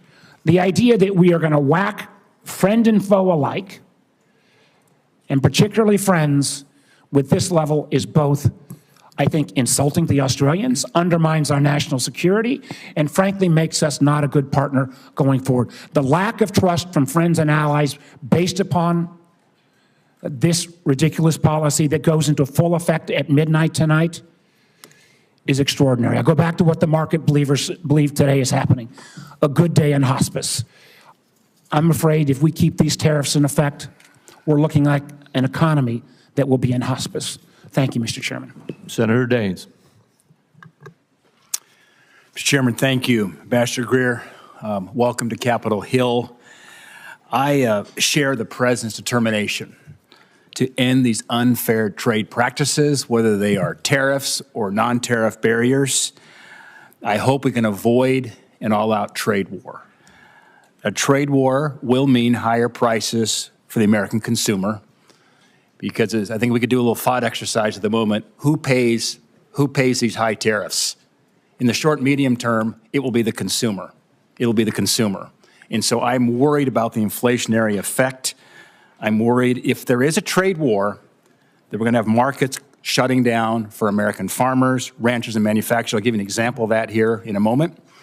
But I'm encouraged because the President's announcement has gotten the attention of a lot of countries. I was encouraged to see Kevin Hassett this morning talking about negotiation occurring, looking at President Trump's latest posts on Truth Social, the fact that we've got Koreans now coming to the United States, literally dispatched to engage with us to lower these barriers, tariff and non-tariff, the Japanese, and some 70 countries now that want to come and work and address the issues of the barriers for American companies, American producers doing businesses in their countries with 95% of the world's consumers outside the United States.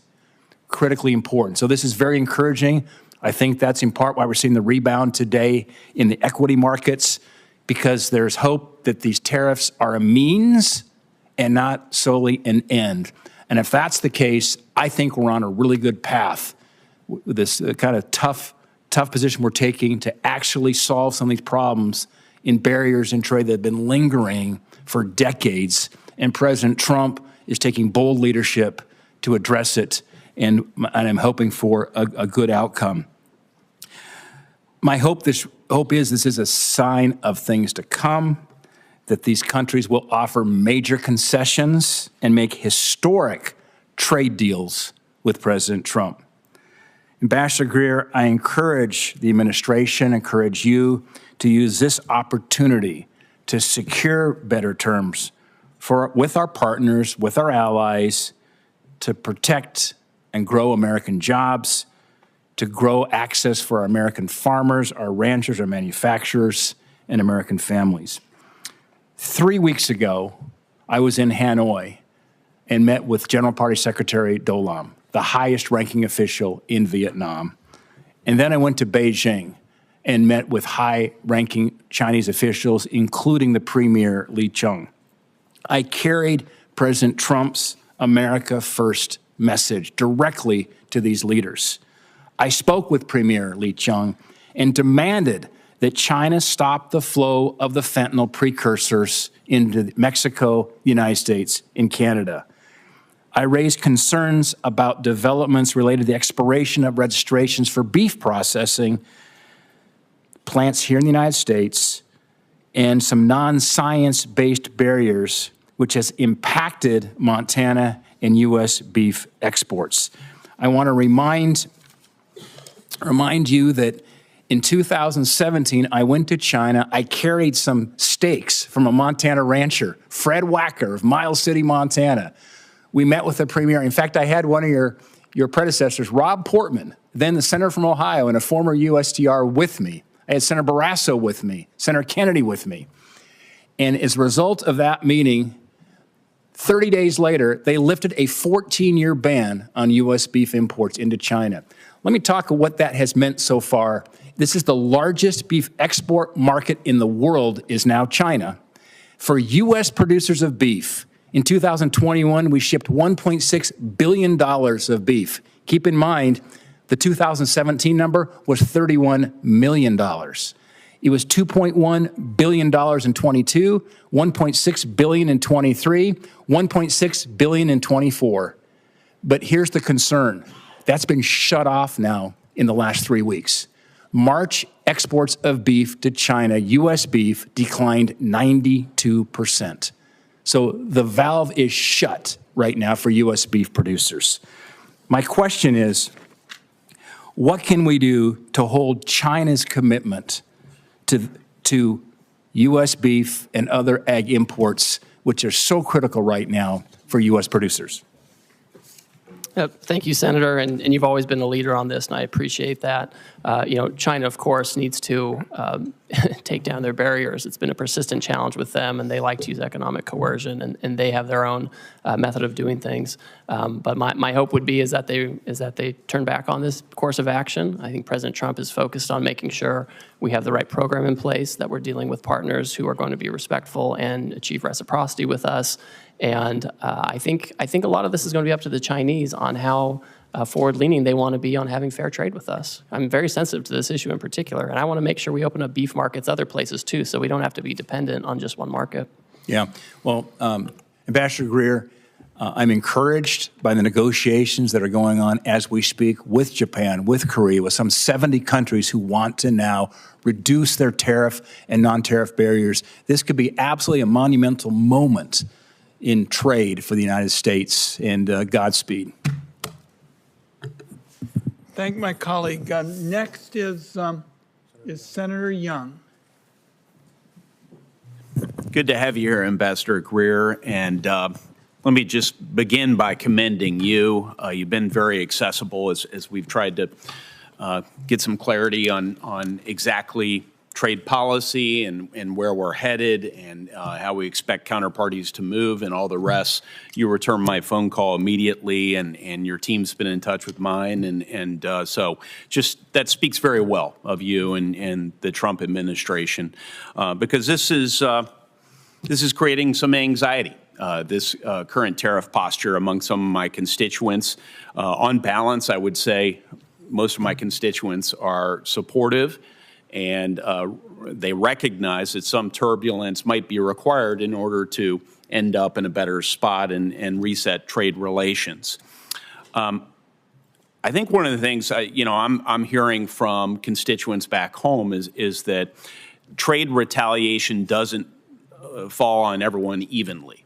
It has a different impact on a New York tech firm than it might have on a Hoosier soybean farmer, and I hope that's something that's being factored into your analysis as you think about how foreign countermeasures could impact the American economy generally, and then in terms of particular sectors and parts of the country. So unpacking those trade-offs for the American people, I think is going to be very important moving forward. In Indiana, rural communities and export-driven manufacturers oftentimes feel the consequences, and they feel the consequences first. So, Ambassador Greer, is USTR actively mapping out which sectors and regions are going to bear the brunt of certain retaliatory measures and thinking about contingency plans? So, Senator, thank you for your concern. And I know this is something that we all watch. I watch it very closely. The President watches it. Whenever there's any kind of announcement of proposed retaliation, we look at it very closely. We look at the tariff lines. We look at what might get hit. The good news so far is that most countries have said they're not going to retaliate on this and that they would like to seek to talk to us first, find out more about the program, what they can do to meet our goals, which, as you know, we're dealing with an emergency in terms of manufacturing and our trade deficit. And so that is what most countries have chosen to do. My sense is that if there are some countries that choose to retaliate regardless of our need to address this emergency, our hope and expectation is that countries will do what they've said, which is bring down their tariffs and non-tariff barriers to provide better markets in alternative locations. Well, as I communicate some of the impacts in my state to your office, and as I know you and your team review this, I hope you will you'll keep those considerations in mind as you develop your negotiating priorities. Yes, we certainly will, and look forward to continued collaboration with you. You know, in other areas of federal policy, we have clear metrics or criteria to measure success. We do it in social policy. We do it with respect to education policy, test scores. We do it in defense policy. We try and measure readiness and through various metrics. But in trade policy, especially tariffs, we seem to lack a clear set of metrics and a feedback loop. Does USTR have a formal process to evaluate whether these tariffs are actually achieving their goals, whether that's reshoring or market access or reciprocity, some metrics associated with that? I'll let you speak to that, sir. Senator, as we've stated, the underlying basis for this action is the national emergency arising from the trade deficit. President Biden left us with a historically high $1.2 trillion trade deficit, which we understand and know to be driven, at least in large part, by non-reciprocity. And so when we're looking at whether that emergency is abating or being affected, is we're looking at outcomes. Certainly, if other countries are bringing down their tariffs and their non-tariff barriers, that's a good indicator. That's the right direction. We also want to make sure that the trade deficit is going in the right direction. And that means two things. It means we have better access and we can export more to these other markets, but it also means that they're not using us as a dumping ground for their overproduction or their subsidized products. And so it goes both ways. And so it's a country-by-country analysis. We're looking at it case by case. They come in and talk to us on a country-specific basis where we can articulate to them what their trade barriers are, right? I've got this big book with all the trade barriers, what their non-reciprocal tariff rates are, and what we expect in terms of fair trade. Well, thank you. I'm already over time. It's amazing how quickly we go through this, which is why I really appreciate that direct line to you and your team. I should also mention that we heard from Secretary Bessent to discuss tariffs the other day as well. We'll be in touch. We want to work with you on critical minerals policy, on digital trade policy, and many other areas that I know are your priorities as well and President Trump's priorities. And thank you for your ongoing efforts to bring more clarity to the markets and to our businesses and farmers so that we know exactly what lies ahead. Thank you. Senator Johnson. Thank you, Mr. Ranking Member. Mr. Ambassador, welcome. So you're hearing a fair amount of agreement from the Finance Committee here. First of all, I think there's agreement that we recognize that America's been very generous in opening up our markets. Our trading partners have taken advantage of us. We don't have fair trade. But I think you're also hearing that our constituents rely on trade, and they're going to be harmed by it. So I handed you 10 case studies, and by the way, for the 10 that were willing to go public, probably got another 50 that were concerned if they went public that they may not get the exclusions. Now, I'm somewhat disappointed to hear that the exclusions of some of these things are being ruled out at this point in time. They're very specific situations that I think you ought to consider exclusions for, because I don't often agree with the members on the other side of the aisle, but in many cases here today, particularly when they're expressing concern about small businesses in their states, I'm hoping you're very, and I hope you and the President are very sensitive about companies potentially going bankrupt by these actions. Again, we want fair trade, but I hope you recognize, tariffs are double-edged sword. I would argue a somewhat blunt instrument.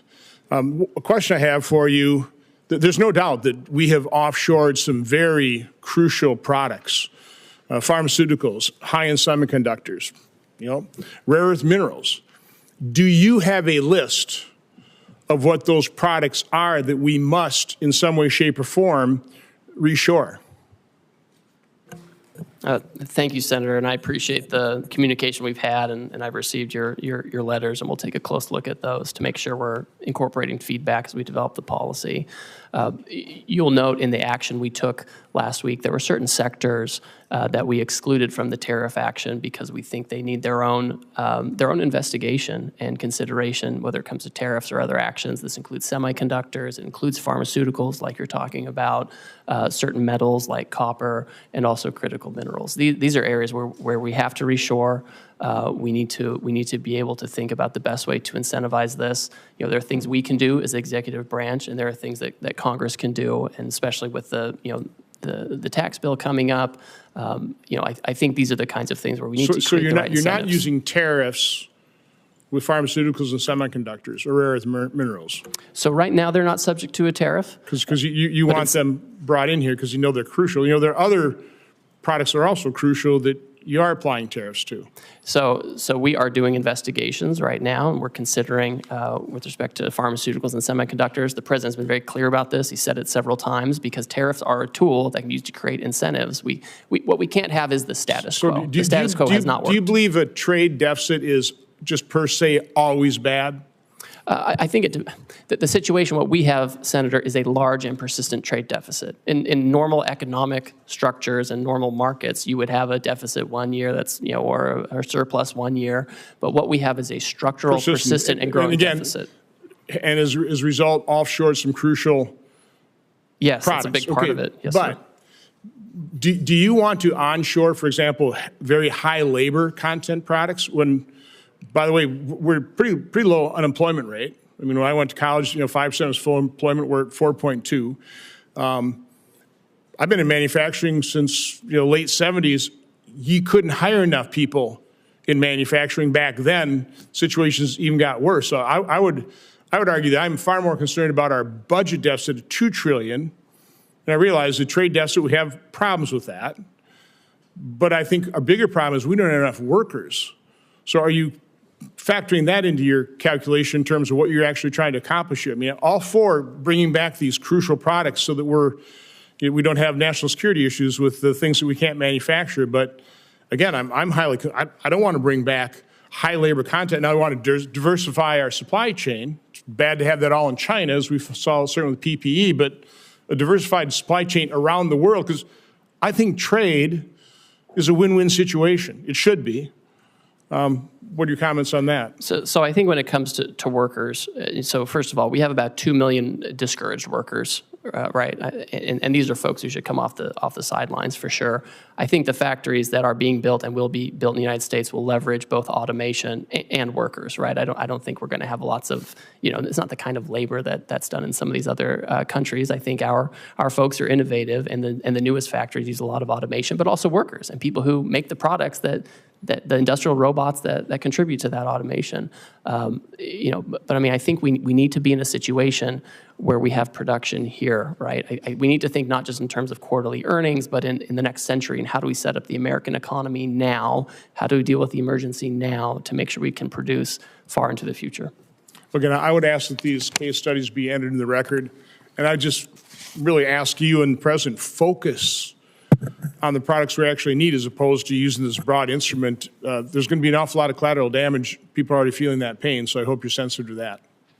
Without objection, and Senator Tillis is next. Thank you, Mr. Chairman. Ambassador Greer, thank you for being here. Back in the 90s, I was in management consulting, and there was a new platform that came out that promised to transform the business industry, ERP. Some of the early attempts at implementing the system proposed an a la prima approach. Let's do it all at once. Let's change the plumbing out. Let's get it all in, get it done, rip the Band-Aid off. It proved to be hugely unsuccessful. There were a lot of very visible projects, and the industry decided there needed to be a methodical sort of prioritization of what parts of the business needed to perform better sooner, and how do you layer onto that a comprehensive strategy. It looks like we've got a novel approach here in terms of an a la prima approach. I'm not a trade expert, and I'm not going to question it at this point. I do have a question about, at the end of the day, the other thing in management consulting we like to focus on is this concept of one throat to choke.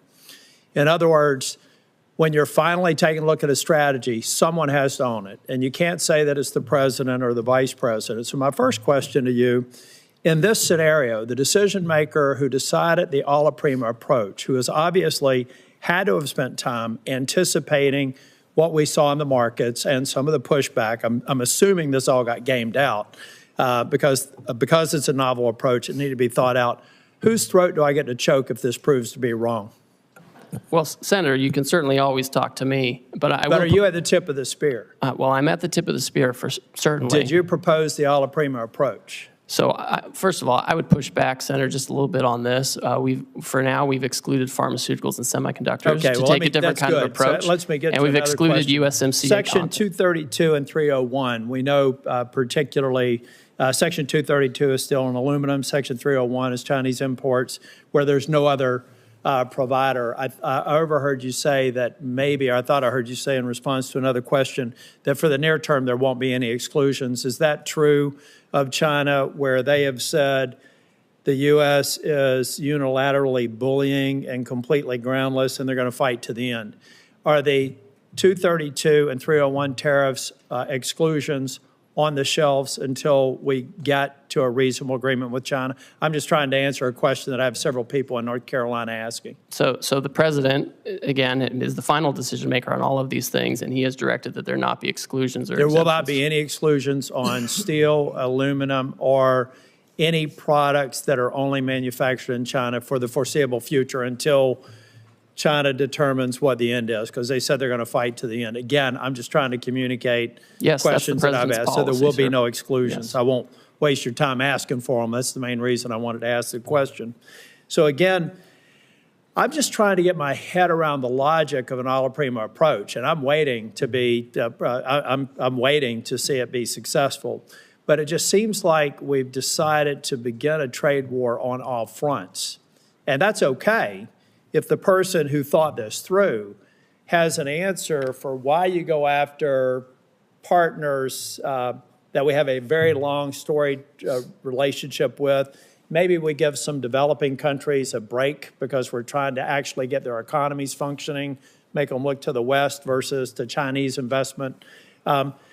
So it just seems like I'm getting my head around the a la prima approach. I'm not condemning it because I'm not a trade expert, but I still, at some point, and I understand that you are the trade rep, so if you own this decision, then I'll look to you to figure out if we're going to be successful. If you don't on the decision, I'm just trying to figure out whose throat I get to choke if it's wrong, and who I put up on a platform and thank them for the novel approach that was successful if they're right. But here's what I'm really worried. I'm not going to ask any more questions. I'm just going to tell you, every time we talk about people having patience, we need to understand that the founding fathers made damn sure that that patience was never more than about 14 months, really. Everything that we need to do to know what the political environment is going to be about next year, it's going to be done by February of next year. So in your mind, do you believe that over the course of the next 14 months, we're going to have a level of certainty, and the people in the trailer park that I grew up in who are going to bear the brunt of some of these short-term cost increases, maybe some job displacement for a period of time, how are they going to be feeling Groundhog Day 2027 or 2026? Do we feel like the majority of this will be resolved and I'll be able to thank whoever thought that the alla prima approach was a good idea? Because that's about the timeline we've got to work with. Well, Senator, these people who voted for the president is the same situation I grew up in. You know that. I agree, but let me just finish here because I don't want to get in the way of my colleagues. Yes. I'll be 65 in August. Every day, 11,400 people celebrate their 65th birthday.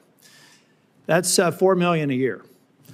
So there, let's say from 60 to 65, people looking at their 401k statements. They did vote for President Trump. They voted for me. I hope that they will again in both cases. Well, maybe not the president, but I intend to run for re-election. I'm just trying to figure out if they're going to feel good about this, because a long-term play in American politics and a long-term play in American policy, public policy formation, is about 12 months from the beginning of an administration. I wish you well, but I am skeptical. Thank you. Senator Smith. Thank you, Senator Crapo, and welcome, Ambassador Greer. So it seems to me that President Trump has started a big trade war, and the war is with everyone on multiple fronts, with allies as well as adversaries. I think this is a little bit of what Senator Tillis was getting at. It feels really indiscriminate and chaotic, and apparently we're still just in the early days of this. And I just need to tell you that Minnesotans are freaked out. Farmers who are experiencing, you and I have talked about this, one of the worst farm economies in the last 25 years are looking at lower prices and higher input costs. Minnesotans who work on the Iron Range, which is the source of 80% of the iron ore that goes into American-made steel, they want fair trade. They want us to stand up to illegal steel dumping, but like 500 of them have been laid off because demand for American cars has been slumping. I mean, I could go on in every sector. Consumers are freaked out. This looks like a giant sales tax to them. Retirement stock market plummeting, and it's very hard for people to understand what is going on here. So what I want to do is to get an understanding from you of what you see as the goals of this war that we're in, because at various times it's been described as goals to raise revenue, to stop fentanyl trafficking, close trade deficits. So is the goal here to raise revenue for the federal treasury? Senator, this is not a trade war. We have, most countries have said they're not going to retaliate. We have an underlying emergency. The goal of the trade deficit, where President Biden left us with a $1.2 trillion trade deficit, and the goal is to address that, and the offshoring that led to that, and the non-reciprocal treatment that led to that. That's the goal. Certainly there's a tariff revenue effect. If the countries do not do this, then they will be subject to the tariff, and we'll have a tariff on foreign goods instead of American-made goods. So, okay, so if the goal is to close trade deficits, then that would mean that the tariffs are a negotiating tool here. Is that right? Is that how you see it? So the or tariff. are you trying to use them to? Well, it can go both ways, Senator. So on the first, we've talked a lot about negotiations because a lot of these countries, they have closed off markets to our exports in unfair ways. They've done it for decades, and nothing has persuaded them. Sitting down, talking nicely hasn't persuaded them. But if you were trying to, so I'm all for fair trade, and I'm all for the idea that if somebody is not trading fairly with us, if they're not giving us fair markets, then we need to have a strategy to go after that. But yet this is a blanket approach. It's an across-the-board approach, which is going to contribute to raising costs, and that's why it just feels, I think, so chaotic to people. Well, the trade deficit is a global issue. So you can't if you're trying to get the trade deficit, you can't just pick one or two countries and say, we're going to do this and become Swiss cheese. Like that would not be coherent. What's coherent is a global approach to what's a global issue, to take these countries, country by country, figure out how we can address our trade deficit with them and address trade market barriers with them. And that's the right approach. And that's what's happening. That's what the president's directed. But I mean, as Senator Warner was pointing out, I guess it's a floor, you could call it, a 10% tariff, even with countries where we have a trade surplus. And by the way, this formula that the administration used to assign this so-called reciprocal tariff it just seems so arbitrary. I mean, where did that formula come from? It's straightforward and it's common sense. It came from White House economists, and they proposed that looking at a country's trade deficit is a good approximation of the net effect of the unfairness of the higher tariff rates, the higher trade barriers, the unfair trade practices, the dumping, the subsidies, all of that, and that's how you can capture that. Well, so would you adapt that because it's based on 1 year, and of course trade surpluses, deficits can vary quite a bit from year to year. Would your plan be to change it if you get new yearly data? And then that would suggest, I guess, that the tariffs would be in place for a long time. Well, we need to assess. Again, I think it becomes country by country. We have the baseline 10% to make sure there's no arbitraging of different jurisdictions. And all these countries that are subject to the highest rates, most of them have already come to talk to us about how to get it down. I mean, we have to take this step by step. We have to take it country by country to address these issues. The status quo just won't work anymore, and we can't do it piecemeal. I'm not arguing for the status quo, Ambassador. I'm not arguing for the status quo, but I am questioning the rationality of this policy that is it's so chaotic, and it seems so arbitrary. And it seems so internally inconsistent because, for example, if your goal is to onshore manufacturing, something that I think many of us on this side of the dais believe strongly that we need to be making things in this country again, but then that would suggest that these tariffs need to be in place for a very long time because what capital wants is consistency and stability and predictability. Yet at the same time, the administration seems to be arguing that we would be, waiving some of these tariffs if we could somehow magically negotiate, 50 new trade agreements with 50 different countries. I know my time is up here. I wanted to ask you a question about trade adjustment assistance, which I will follow up as a question for the record. But again, I think that my constituents are freaking out here, and I understand why. Thank you. Senator Lujan. Thank you, Mr. Chairman. Thanks for holding this hearing. Now, Mr. Greer, it's been less than a week since President Trump started this, what I'll describe as a reckless tariff war. It certainly feels that way. Families are seeing higher costs. Businesses across the country are hurting, and we've seen one of the worst drops in the stock market in over 35 years. Do you believe that there's currently higher costs a week after the president put these tariffs into place? Senator, we haven't yet seen how those costs are going to be allocated between the foreign producers and their importers here. We haven't seen the data on that yet. Do you believe businesses are hurting a week after President Trump put these tariffs into place? I've heard from a lot of businesses. Some of them are excited about the prospects. Some are concerned because they're import dependent instead of U.S. product dependent. So I know there are varying views on this. Let me ask this question, because this one's based completely on fact, on something I think you look at every day. You probably have some of these numbers in your phone that I'm guessing might be in your pocket. Have we seen one of the worst drops in the stock market in over 35 years? We've certainly seen volatility.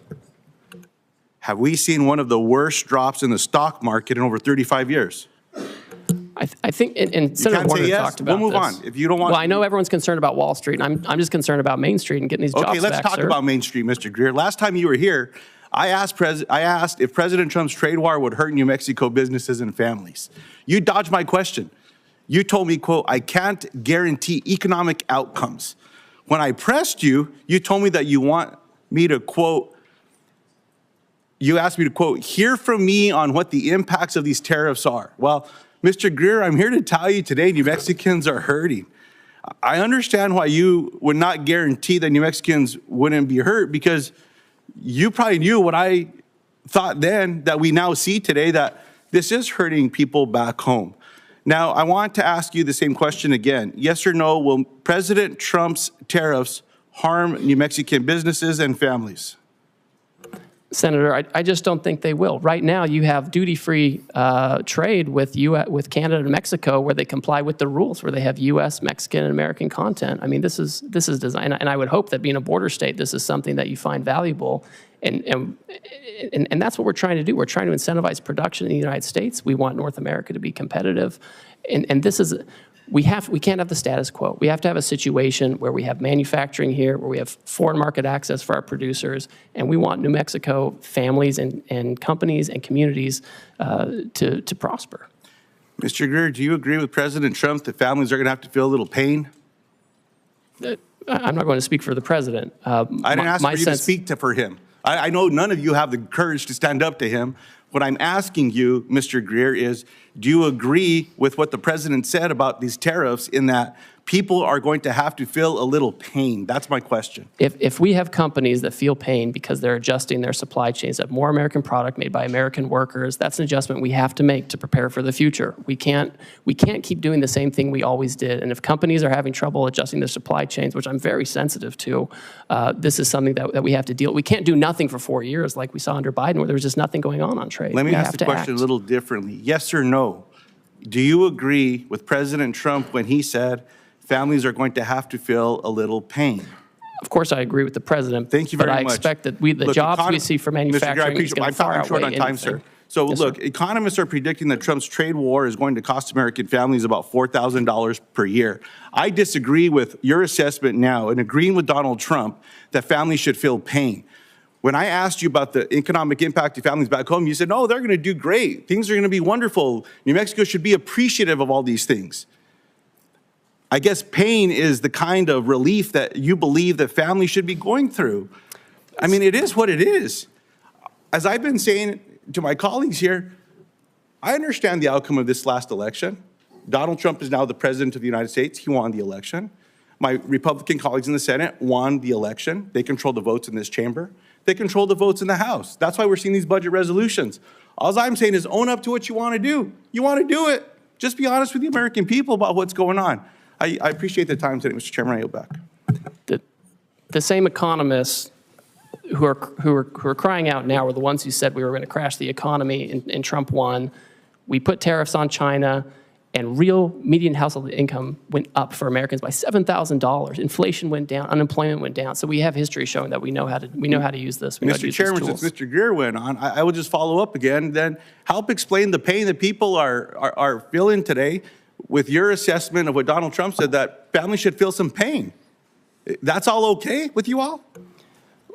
Senator, we're not going to be in a situation where we keep allowing Wall Street to run the economy. And as we're making that transition, companies You know what, Mr. Greer, will need to adjust. go spend sir. a little time at the grocery store talking to some of my constituents back home. I'll take you around. We'll walk around. We're not going to give anyone a heads up. You just go do it. And let's see what the regular folks back home are doing, including the people that come and talk to me that say they voted for this president. This is not what they stand up for. Farmers and ranchers are getting the short end of the stick from USDA, where these grants are being cut, and they say, oh, no, it's because we don't want to give people food. Baloney. You're cutting the lifeline for these farmers and ranchers as well, in addition to what's happening with these inputs with tariffs. Look, you all are a lot smarter than I. I'm just a regular person back home. I'm one of them. Senator Warnock. That's the difference between you and I, sir. Senator Warnock. Thank you very much, Brother Chair. Since President Trump announced his tariffs last week, the stock market has dropped more than 10%. We've talked about that. I'm more concerned about the impact on ordinary people. This for me is a regressive tax. It's a tax on families who are already dealing with increasing costs and are trying to figure out how to make their lives work. I heard you say, Mr. Greer, that you don't think this is that we're in a trade war, and you know, I respect your expertise on trade, but tomorrow the Trump administration will implement its reciprocal tariffs, which means businesses and families have had less than 1 week to plan for the largest tax increase in more than 50 years. So we are escalating. And so we can go back and forth about whether we think it's a trade war. I'm focused on how this is impacting families. Normally, when tariffs are being discussed, businesses and industries have time to plan. And the government often provides an orderly and clear process for American companies to apply for exclusions from tariffs when it's not possible for them to sell a product without importing parts or all of it because no one manufactures it here. We all know uncertainty is the worst thing for business. I'm hearing this from farmers. I'm hearing it from folks in the manufacturing sector. So I hope we can provide some certainty. What should a multinational retailer do about their products made only overseas or that contain parts only made overseas? We're seeing this in our automotive sector in Georgia. Should they just raise their prices on families to account for the new tax? Or is there a process for that company to reach out to the White House for an exclusion? So Senator Warnock, the Section 232 on autos is a Commerce Department action. One thing they've done is they have said that they would be willing to give some kind of a credit for U.S. content in parts and components, and they can approach the Commerce Department about this. It's not a decision I'm making, but I know that this is one alternative. I'm mindful, when I hear this, obviously we're sensitive to these dynamics, but it just reminds me that we lost 5 million manufacturing jobs over the last 20 years, and that's part of the reason why we're in this situation now, and we just have to bring those back. So it's important to bring them back now before the situation gets worse. But the question is, what do they do? Do they pass that price on to consumers? Well, what we've seen is Ford and GM, for example, have announced actually that they're giving discounts. That was the big news last Thursday. They'd be giving discounts going forward. These companies often are going to figure out how they allocate costs among themselves, and it rarely gets down to the consumer in one-for-one basis. So the company might figure it out, I think, Well, they can approach the Commerce Department to talk about the credits. Let me go smaller. Last week, my office met with Angela Hawkins. She's the founder of Bamboo, a small business in Atlanta that sells bamboo-based sleepwear and sheets, particularly for people with severe and sensitive skin allergies like her husband. Angela's products are made overseas because you can't really find bamboo fabric made in the United States. What should Angela do? Pay the new tax, raise her prices, and risk losing customers? Or is there a process for her to apply for an exclusion from the Trump White House? So, Senator, the president has said that in connection with this action, he's not going to have exclusions or exemptions beyond what's in the program already for certain products. So she'll just have to figure it out. She'll have to work with her business partners and find about sourcing, and she'll have to either raise prices and risk customers. Basically, is the answer, right? Because she can't get bamboo here. It will depend on the tariff rate. Every country has a different rate, and some are much lower than others, and so they're she might even go out of business. Let's go even smaller. Early estimates show that President Trump's tariffs will increase the cost of goods by $3,800 for an average American household. Many critical baby goods like cribs and baby gates are produced abroad or made or have foreign-made components. I went through this not long ago as a parent of young children. For an expecting family in Augusta, Georgia, who may now see a 50% price increase for that stroller or car seat, what is the process for that family to apply for a White House exclusion? I guess if the business owner can't get one, they can't get one either, correct? So there's not an exclusion process. That's right. So they would just bear the cost. Well, I think the studies you're talking about, the economists, they got it wrong in Trump 1. They said there was going to be inflation because of tariffs, and it went down. So when I hear them now saying the same thing, I just don't trust what they're saying. And that's, the fact of history shows that it's not a one-to-one. The highest inflation we ever saw was under Biden for housing and education and healthcare and all of these things. And it was, and I don't know where everybody was then when that was skyrocketing by 20%. What if their child is potassium deficient and now bananas are more expensive? Last I checked, we don't have the climate to grow bananas in the United States. Who should that family reach out to the White House for an exclusion for that price hike on those bananas? Well, again, as we've discussed, there's not an exclusion process. I think we've waited too long with the status quo. I know people want the status quo. They want the trading system that Wall Street likes, but we can't have it anymore. So here you and I agree. Nobody wants the status quo. This economy is not working for working families, for ordinary people. And I would submit that what the president did last week in such a reckless and sudden way is adding even more pressure on these families. Thank you so much. Senator Warren. Thank you, Mr. Chairman. Donald Trump is single-handedly driving this economy off a cliff. With no evidence to back him up, he's claimed emergency authorities to slap new tariffs on nearly every product we import from nearly every country. But Congress has the power to reverse these tariffs, and we should do so immediately. Tariffs can be a tool to help build things in America, but Trump has slapped tariffs on, then off again with no rhyme or reason.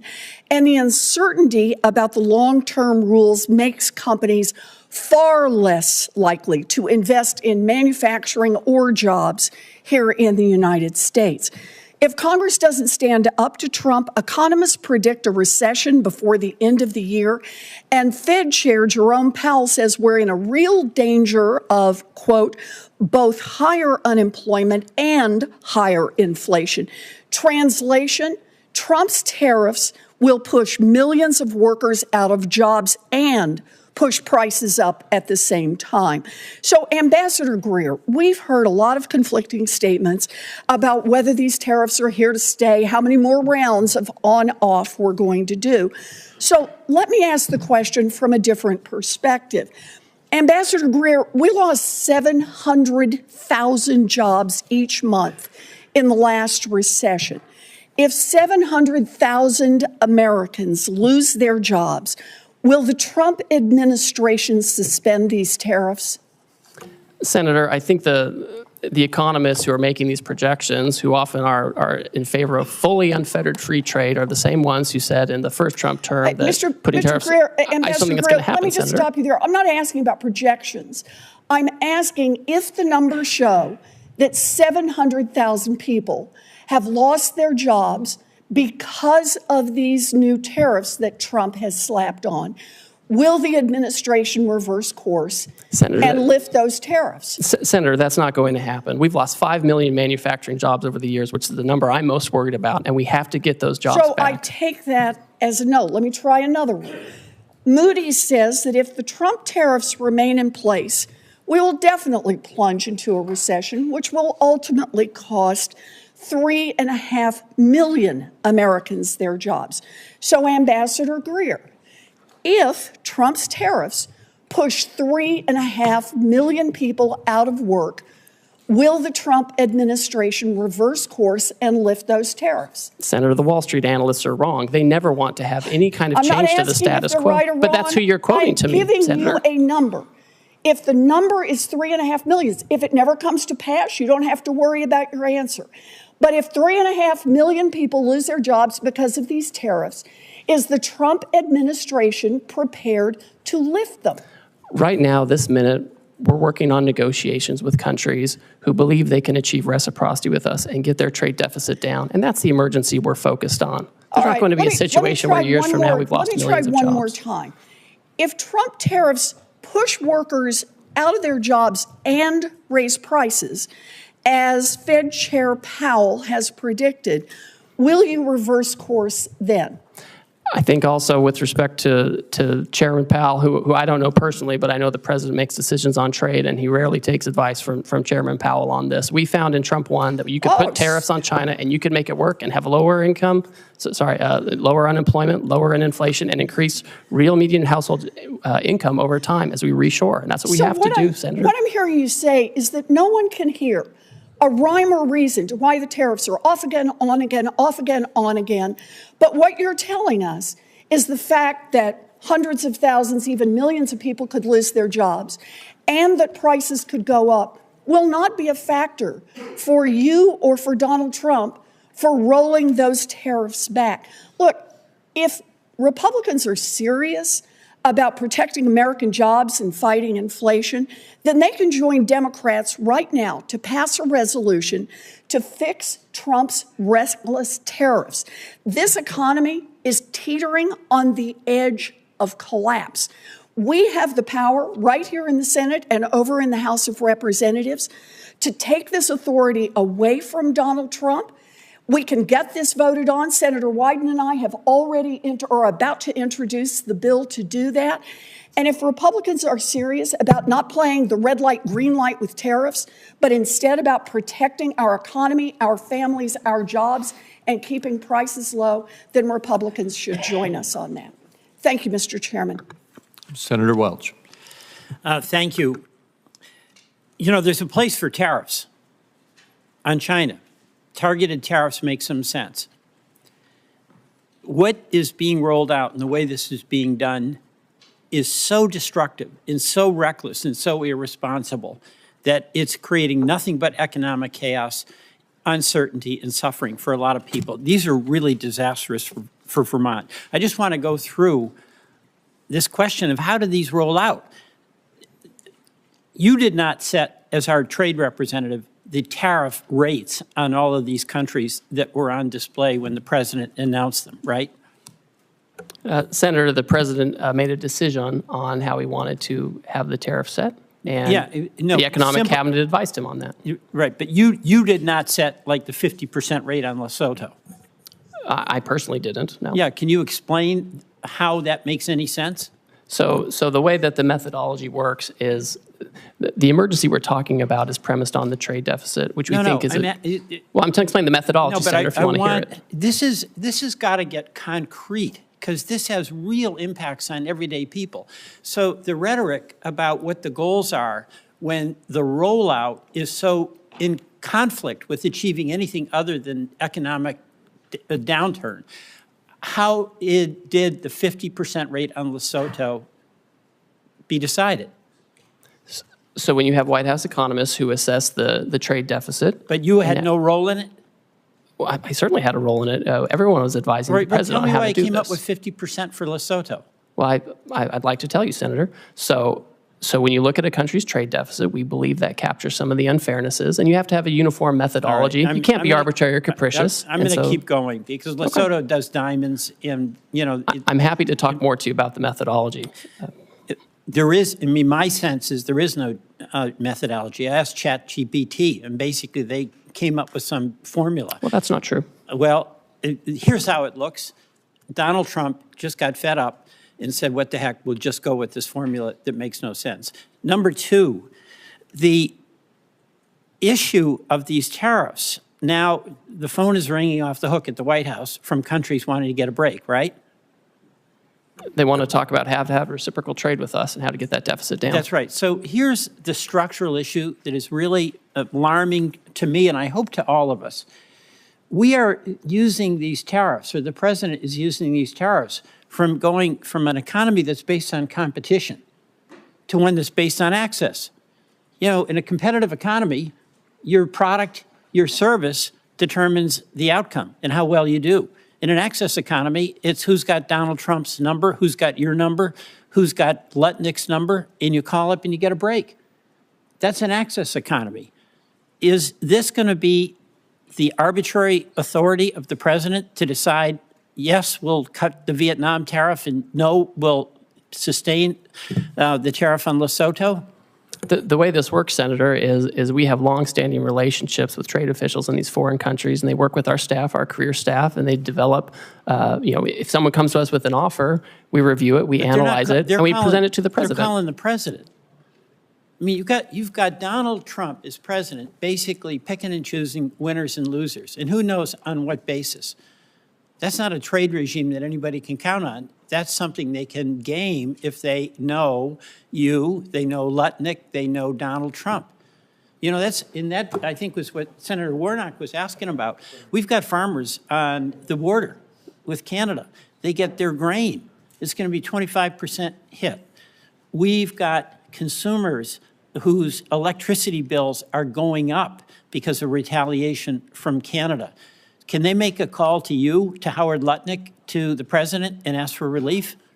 Well, we certainly talk to all kinds of constituents. We talk to labor unions, we talk to civil society, we talk to business. I would say with Canada and Mexico, they receive duty-free treatment for things that follow the rules of USMCA.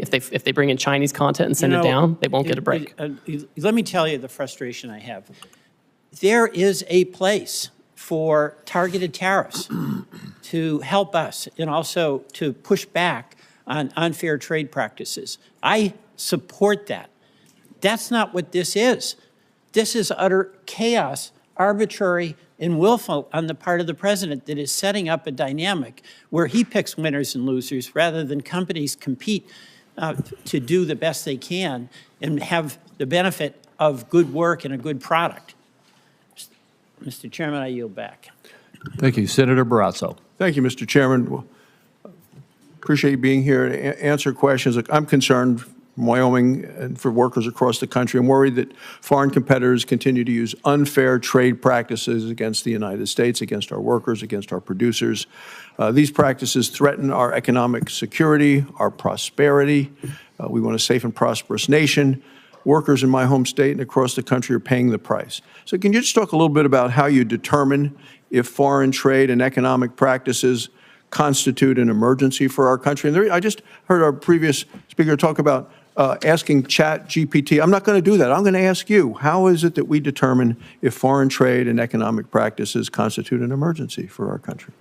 Thank you, Senator. In the first instance, when the president declares an emergency, he has to consider where there is, the conditions that may impact national and economic security.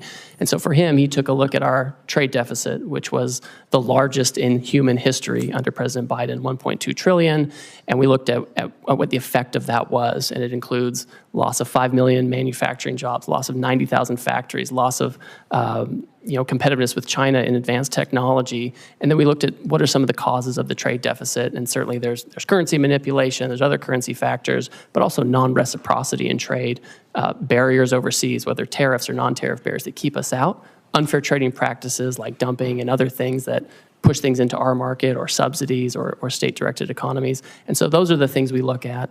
And then when you move to the countries, obviously it's common sense to have a baseline to make sure there's no cheating and that we can get at the deficit broadly based, and then to have a higher rate for those who have who pose the biggest challenges in terms of the trade deficit and unfair practices. Thanks. Could I ask you about nuclear fuel? And, for decades, America led the world in uranium production. Today, there's virtually no commercial enrichment capacity. We're dangerously dependent on imports from other countries. Congress took a strong stand by banning Russian uranium imports. We're now seeing a troubling shift with increased uranium imports coming from China.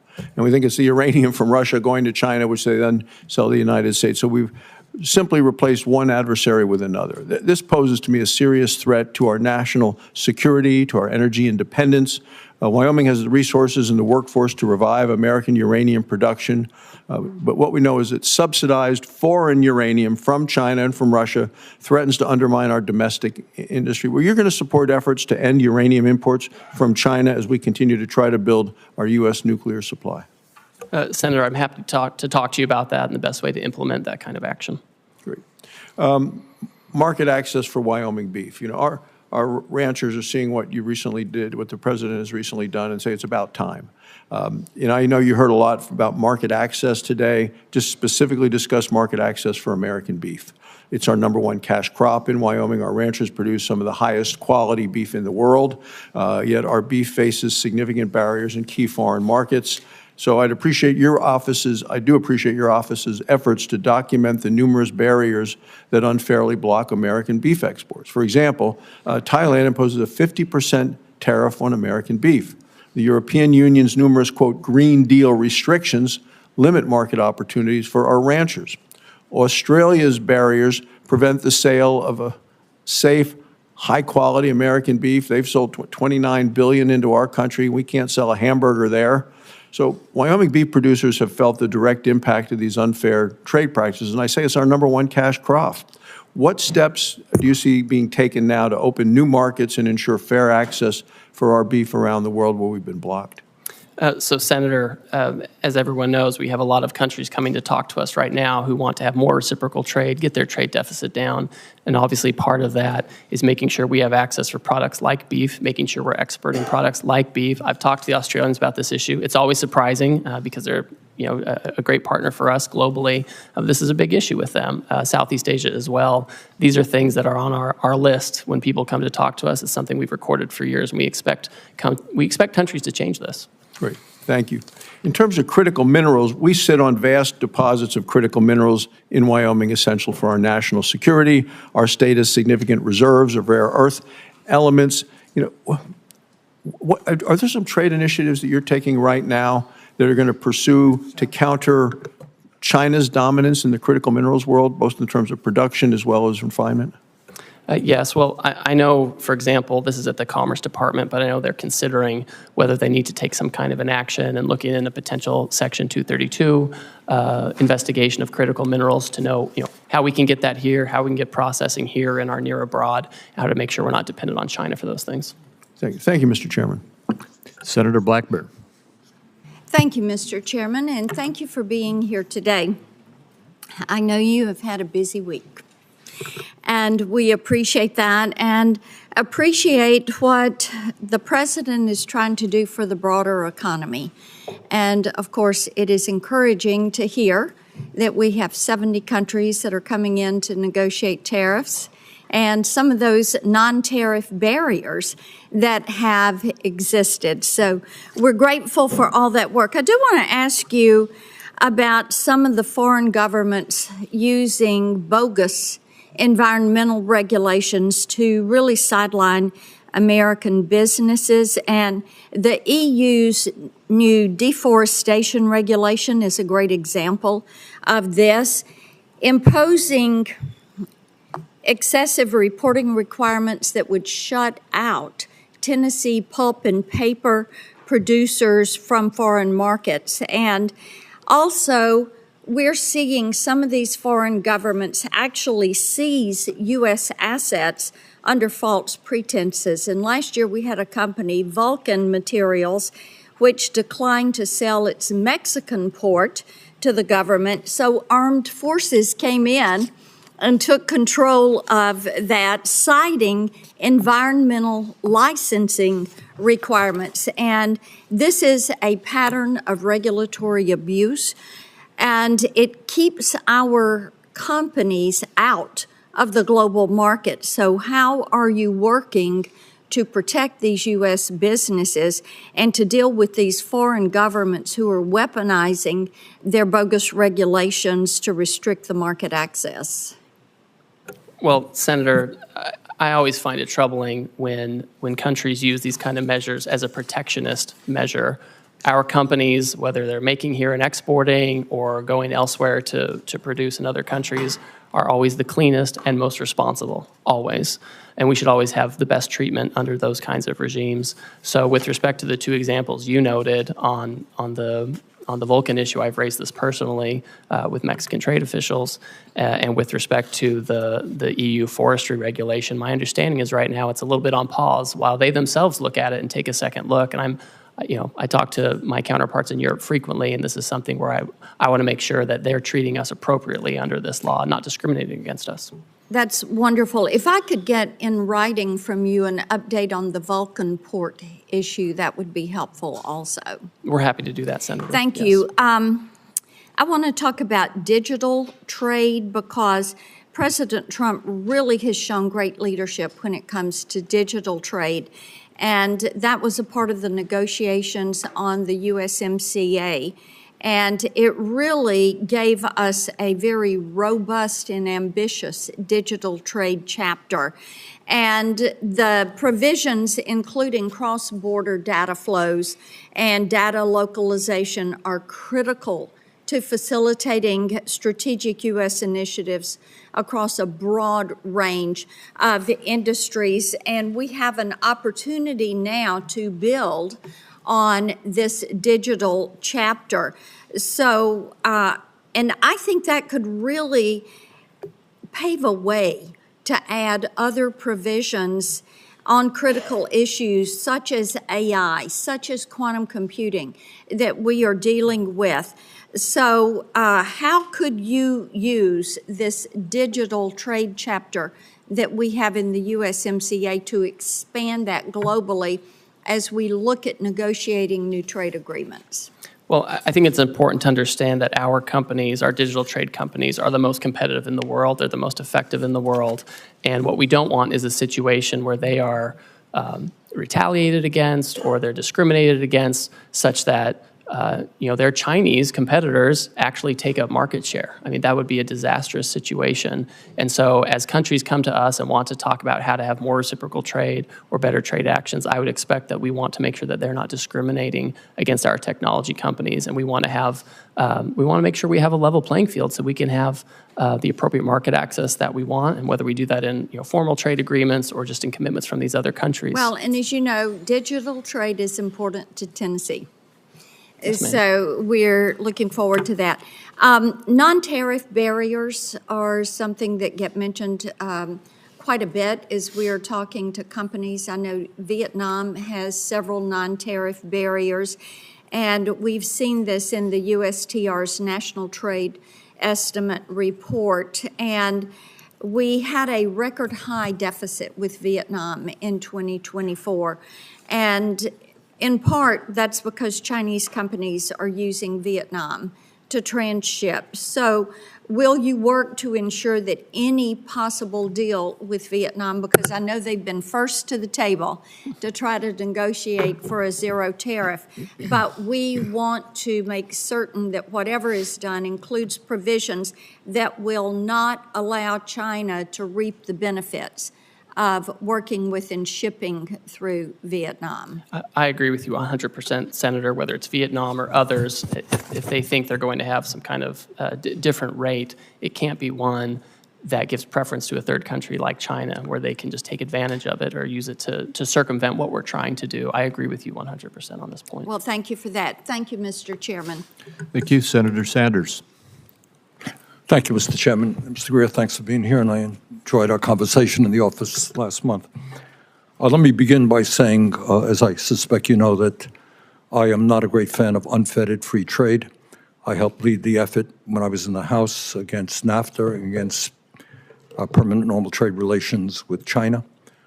I will never forget a visit that I made to the Macadillo area in Mexico, where I saw brand new factories and literally Mexican workers living in cardboard boxes.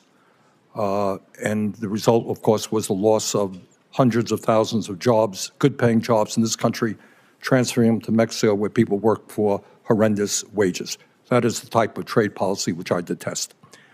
But I want to move to an area to talk about the legal basis of what President Trump has done.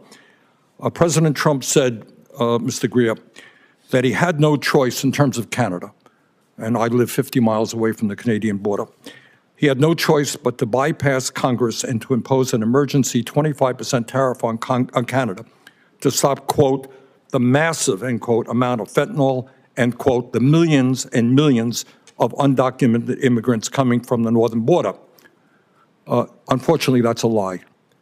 The truth is that the U.S. Customs and Border Protection reported just 43 pounds of fentanyl was seized at the Canadian border last year, representing just 0.2% of the total. Now, we could agree that 1 pound of fentanyl is too much. But if 0.2% constitutes an emergency, my guess is illegal drugs are coming in from every country in the world. And that gives the President of the United States incredible power to determine tariffs. Further, he said he talked about millions and millions of undocumented immigrants coming from Canada. In fact, last year there were 24,000 people, not millions and millions.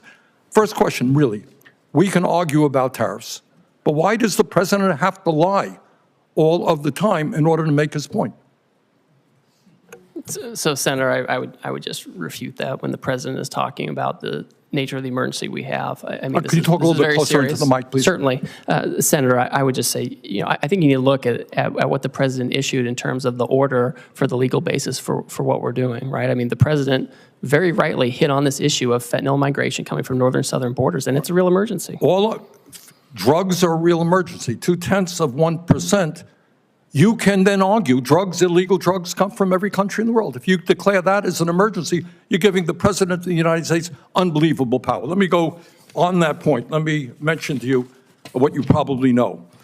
7 Republicans have joined a number of Democrats on legislation reasserting Congress's ability to play an active role in trade and tariffs. That, on the Republican side, was led by Senator Grassley. And he said, and I quote, "For too long, Congress has delegated its clear authority to regulate interstate and foreign commerce to the executive branch, et cetera, et cetera." He wants to reassert Congress's constitutional role and ensure Congress has a voice in trade policy, end of quote. In the last 2 weeks, all we have seen is reports in the newspaper. Congress has not had 1 ounce of authority in determining tariff policy. Do you think Congress should be completely left out of the process? Or does the president have emergency power to do anything he wants with regard to tariffs? Senator, my staff has had over 200 meetings with congressional offices in the past 2 months to consult. The president's been very transparent about what he wants to do on tariffs. Congress delegated a law to him to take this action. Mr. Greer, you can have all the meetings you want. You and I had a nice meeting. But at the end of the day, the president did exactly what he wanted to do without any discussion, formal discussion with members of Congress. He could make recommendations to Congress, that's for sure. Do you really think that he has the power under an emergency degree to reorder the trade world, global trade policy, without any input from the United States Congress? Sir, Congress gave him this law where if he determines a national emergency, he can take appropriate action to regulate imports. That's what he's done. And you think it's a national emergency that 0.2% of fentanyl coming from Canada constitutes a national emergency? Sir, do you? The president has determined that do you? Canada, I'm asking you. You're asking me about drug policy. So I agree with the president. If you have China and Canada and Mexico putting drugs into this country at different levels, then that's an emergency. We have to deal with it. Look, we're not going to argue about the danger of drugs. 0.2, 43 pounds of fentanyl. On that basis, the president can declare an emergency with any country on earth and take unlimited power. That's called authoritarianism. Okay? That's not what a democracy does. Do you have any concerns about all of that power going into the hands of the president? Sir, Congress delegated this power to the president. He has to renew the emergency every year. He has to give reports to Congress. Congress told him what he has to do to use this authority, and he's doing those things. Okay. Thank you, Mr. Chairman. Thank you. We have, you've been going now 2 hours and almost 40 minutes, but we have one more question. Senator Wyden has one more question, and then we'll Thank you wrap very up. much, Mr. Chairman. So, Mr. Greer, we've been at this a long time, and you've offered a lot of word salad about international trade, reciprocity and metrics, and the list goes on and on. But inside this verbiage, you've ducked a very big question, and that is, how can you negotiate with scores of countries before Americans see their 401ks go up in smoke?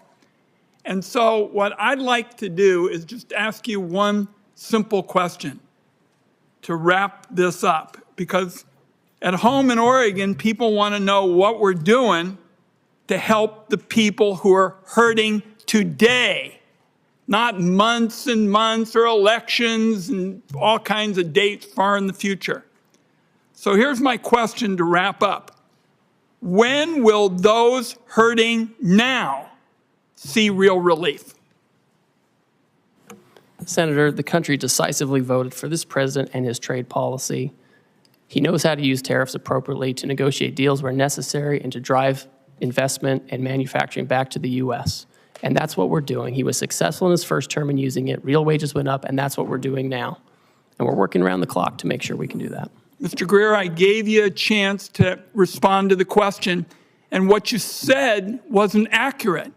Nobody disputes that the president won the election up here on the dais. But nobody was told in the election campaign that we would have all of these people hurting now because of a flawed trade policy. Once in a while, it would maybe take a little time, but there wasn't any mention of people from one end of the country to another feeling they've been wiped out financially. Nobody heard about that. That was never discussed. Hope you'll have an answer for me, because that's what Americans want to know who are hurting now.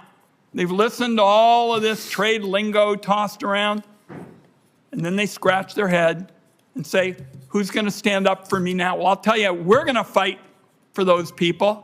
That's why I'm proposing a bipartisan resolution that would overturn what's going on with 180 countries.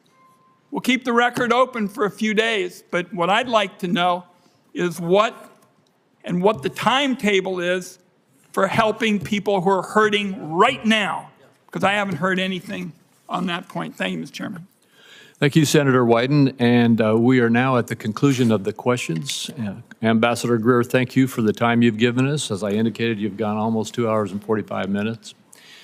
And I think you have been very clear about what the President's intentions are and how you expect this to roll out. The questions for the record deadline is Tuesday, April 15th for members of the Senate. And with that, this hearing is adjourned. Thank you.